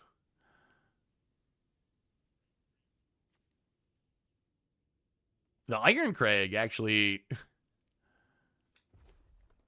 Oh, they turn it into an equipment anyway. Okay, plays a land. Sure. I mean, we're staying alive for now-ish. What do you got? Drake, you, Seth. Okay.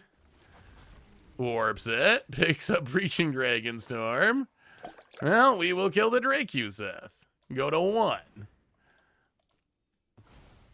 But I think we're running out. We're running out of options here. We draw Starting Town. Doesn't do anything. We can't play red cards. Well, I guess we can play this to play a red card. I mean, I guess we just play Quantum Riddler and see if we live somehow. Another land. Well, pass the turn. Yes, Tanic's gonna kill us. Toxic Calamity! Welcome to the Fishbowl. Thank you so much for your subscription. Big tip for you. Thank you. Oh, well, Pooples, cats. You're too kind. Thank you so much. Arch Enemy Charm, yeah. I think Arch Enemy Charm's very good. I know 3 mana is kind of a lot for removal, but it's so flexible. Breaching Dragonstorm. All right, can we get a whiff? Can we get a whiff here? Into, all right, Terminal Velocity. Well, that's kind of a whiff because I could already do that with Tanic, so puts it in hand. Equips. Okay. So we can block and bounce. Draw a card. Ooh, that's a lot of nothing. That's a lot of nothing. That is a lot of nothing. Well, Quantum Riddler. Warp it. Draw a card. How about some remove? How about another Arch Enemy Charm? Oh, even more useless lands. 1, 2, 3. Nova Hellkite. Warp it. Play a Verge. Combat. Hit you with the Hellkite. Okay, can we draw some removal? Can we draw some? We've run so many lands in a row. Nova Hellkite. Pick it up. Dowerport. Riddler. Dowerport. Pick up the Riddler. Oh. Well, okay. Discard. Man, that one turn. The Dowerport's been great. The Dowerport's felt great. We got hit that one turn by Terminal Velocity Terramount Velas for like 17, and we just have not been able to stabilize since then. We're just so low on life. What is my favorite card from the set? That's tough. I really like the idea of Exalted Sunborn. I think Exalted Sunborn's going to do some really crazy things. I also think some of the Spacecraft are really cool. Like Dawnsire is a really cool card. I'm sure I'm going to lose a ton trying to make that work for against the odds. Sure, Puff UFO you got there. I'm sure I'm going to lose a ton trying to make that work. Well, that was, I mean, cool to see Tanic. Breaching Dragonstorm. Doing what Breaching Dragonstorm does, which is, if you don't counter it, it spins big things into play. Dominion Bracelet, also probably on my list, I would say, of favorite cards from the set. Dominion Bracelet's super cool. I think it's super bad, but it's super cool. I really like Entopic Battlecruiser. I don't know if I'd say it's my favorite card from the set, but I really like it. It's just too much mana. I wish if it was 3 mana, like, if you reduce this, I just want the static ability. But if you reduce the cost somehow, and it was like a Liliana's Crest, I think that would actually be really cool. If 4 mana, I think it's probably just too slow to really be fun, but I mean, we lost to a Puff UFO. That's a thing. Will you test out Orzhov Knights with Sir Vondam? I mean, probably at some point. I mean, I don't think we're going to test it today because I don't even have a deck list for it. And this is probably most likely going to be our last deck of the day. But I'm sure we'll probably get to it eventually. So one of the good things about streaming and making videos all the time is we usually try just about everything. Although honestly, Sir Vondam, I mean, Knights is cool. I'm kind of more interested in doing it in like a Ketramos Blink show, maybe. That was the first thing I thought of, is some sort of Ketramos Blink style deck. It could be really good there. Well, Enigma Jewel makes me think this is probably an artifact deck, and that kind of scares me. Well, let's play it. Well, let's play the theater. Play the theater. Allergy Acolyte. This is not a card that I had pegged as being playable. So I'm curious to see if it's actually any good. That was a card that when I saw it, I was like, yeah, it seems like kind of like a bulk rare. But in a deck that's a dedicated void deck, maybe it can actually be good there. Well, I think we warp possibility tech. See what we hit. It's another land. We'll play the swamp. Thoughtseize, yeah. I'll take the Pinnacle Emissary. I'm glad that's gone at least. Pick up the possibility tech. Oh, opponent land. Oh, that is literally their best possible draw. Because now they can repurposing Bay into a synthesizer. They really needed a 2-mana artifact, but they did. Opponent, synthesizer. Servanim is secretly an aristocrat's card. I could see. Oh my god, so many lands. So many lands. Too many lands. Well, let's play this Elegy Acolyte. How about no artifact to trigger synthesizer? Sure. All right, opponent. Casual 5/5. And I'm gonna repurposing Bay. Make more 5/5s. Well, I'm just going to kill the Acolyte. All right. Well, possibility tag. With the repurposing Bay out, I feel like killing this stuff is just fighting a losing battle. Like, we can kill this. Hooray. In defense of our deck here, we also have drawn like 11 lands, or how many lands have we drawn? 10 lands out of 15 cards. That is a lot of lands. That is a really... And our opponent, we had them after the Thoughtseize. They top deck the repurposing Bay, so it's just one of those games. Yeah, we have drawn an incredible amount of lands this game. Actually, both games with this deck, we have drawn an incredible amount of lands. I will say, I feel like artifact deck is probably pretty busted in a world without sideboards. Like, Simulacrum Synthesizer is one of the most ridiculous cards that exists in Standard. Yeah, sure, you got it. All right, well, let's see if we can get a win with this deck. I swear Warp is really good. It just doesn't look as good when you draw so many lands. All right, come on. Let's see if we can... Yeah, it's kind of... Best of One's such a unique format because it's so perfect for janking people out. And I think people have realized that. So graveyard decks, artifact decks, anything that doesn't get interacted with with the normal stuff just gets a huge leg up in well, this hand does not have too many lands. Not that we won't just draw infinite lands. We'll find out. Now let's play the Verge, I guess. Play the Verge past the turn. I don't know if we should be just warping this for 2 life. It seems better once we have Dowerpour. I don't know if we're... oh, no. All right, let's play it. Oh, no. We're not going to draw land number 3.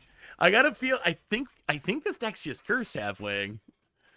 Let's see if we draw land number 3. I kind of feel like we won't. Up against Pleasant Kenobi, doing weapons. Everyone's trying weapons manufacture, that's for sure. Well, there's a chainsaw. Gonna take down the Dowerport. Make the token. We do not draw land. Well, Quantum Riddler. Can we hit a land drop here?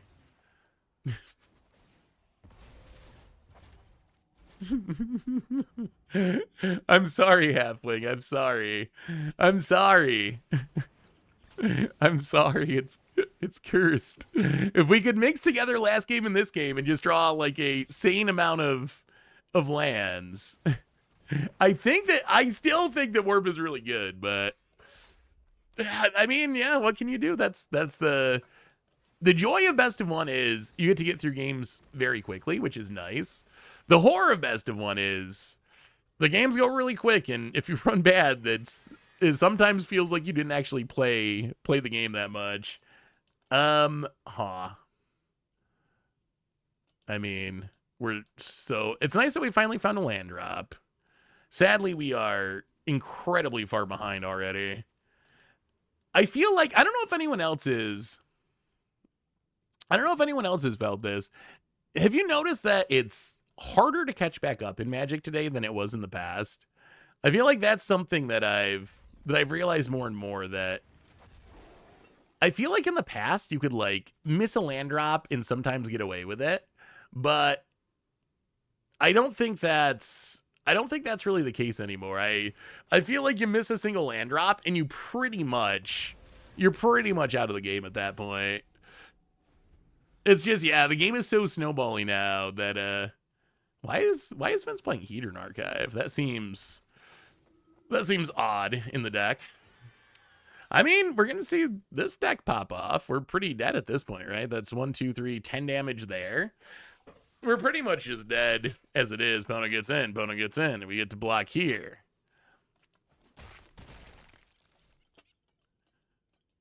And opponent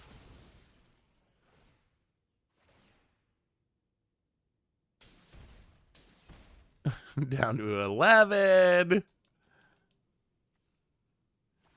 This isn't actually lethal, right? Immediately. Not that we can... Oh, yeah, I guess it is with the biotech. Down to 7. 6, 5, 4, 3, 2, 1. Yeah, we're actually just dead. Well, I will say, yeah, I wasn't thinking of biotech specialists doubling it up. So I will say, I think that Warp actually has a lot of potential. Sadly, the Magic gods did not want us to see Grixis Warp actually pop off, because it just ran incredibly clunkily. We either just drew like 10 lands out of 14 cards, or we just missed our land drop. So we didn't really get to see it in action. But I feel like there's a lot of potential. I feel like the Warp mechanic has a lot of potential.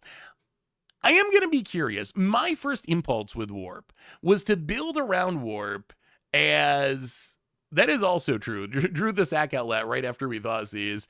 My first impulse was to go aggro and try to haste in the Warp creatures to get value out of them that way. But I think that's one of the cool parts about Warp is you have Void that can reward you for warping. You have haste that can reward you for warping. You have Station that can reward you for warping. So you have a bunch of different mechanics that let you use these temporary creatures. And one of the things I also like about it is a lot of these creatures, like Possibility Technician or Nova Hellkite, they're kind of on curve anyway. You're not paying a big tax on these creatures. So I actually think there's a lot of potential. There's a lot of potential with Warp.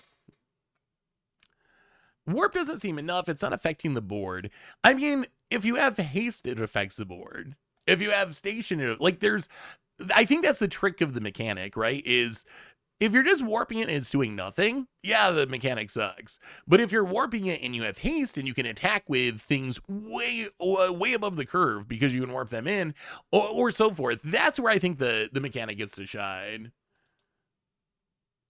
Warp is still bad if you're behind. I think that's generally true. But if you're an aggro deck, everything's bad if you're behind. So I don't know. We'll see. The budget Magic deck that's coming up that I've been working on is actually a very different take on Warp. So we're gonna see that coming up on the YouTube shortly. But anyway, everyone, I think that brings us to the end of our early access day stream for today. I gotta go take Bear out and then do a little bit of recording for the YouTubes. But anyway, I gotta say, I really love this set. I think we got to see some cool decks. We got to see Mindslavers in Standard. We got to see Land Destruction in Standard. We got to see, well, I guess some Warping and getting Mana Screwed in Standard. But I think these decks are super cool. I think there's a lot of interesting stuff going on, and we should have some super sweet stuff coming up in the future as we get to explore more. But anyway, everyone, reminders on the way out the door. Replay YouTube for the old streams. Normal YouTube, tons of stuff coming up, as I said. And one more shout out to Card Kingdom. If you need some magical cards, you can get them over at cardkingdom.com/mtggoldfish. And most importantly, thank you to all of you. Y'all are amazing and awesome, and I love y'all. I hope you have an amazing day. Have a great week, and I will talk to you soon.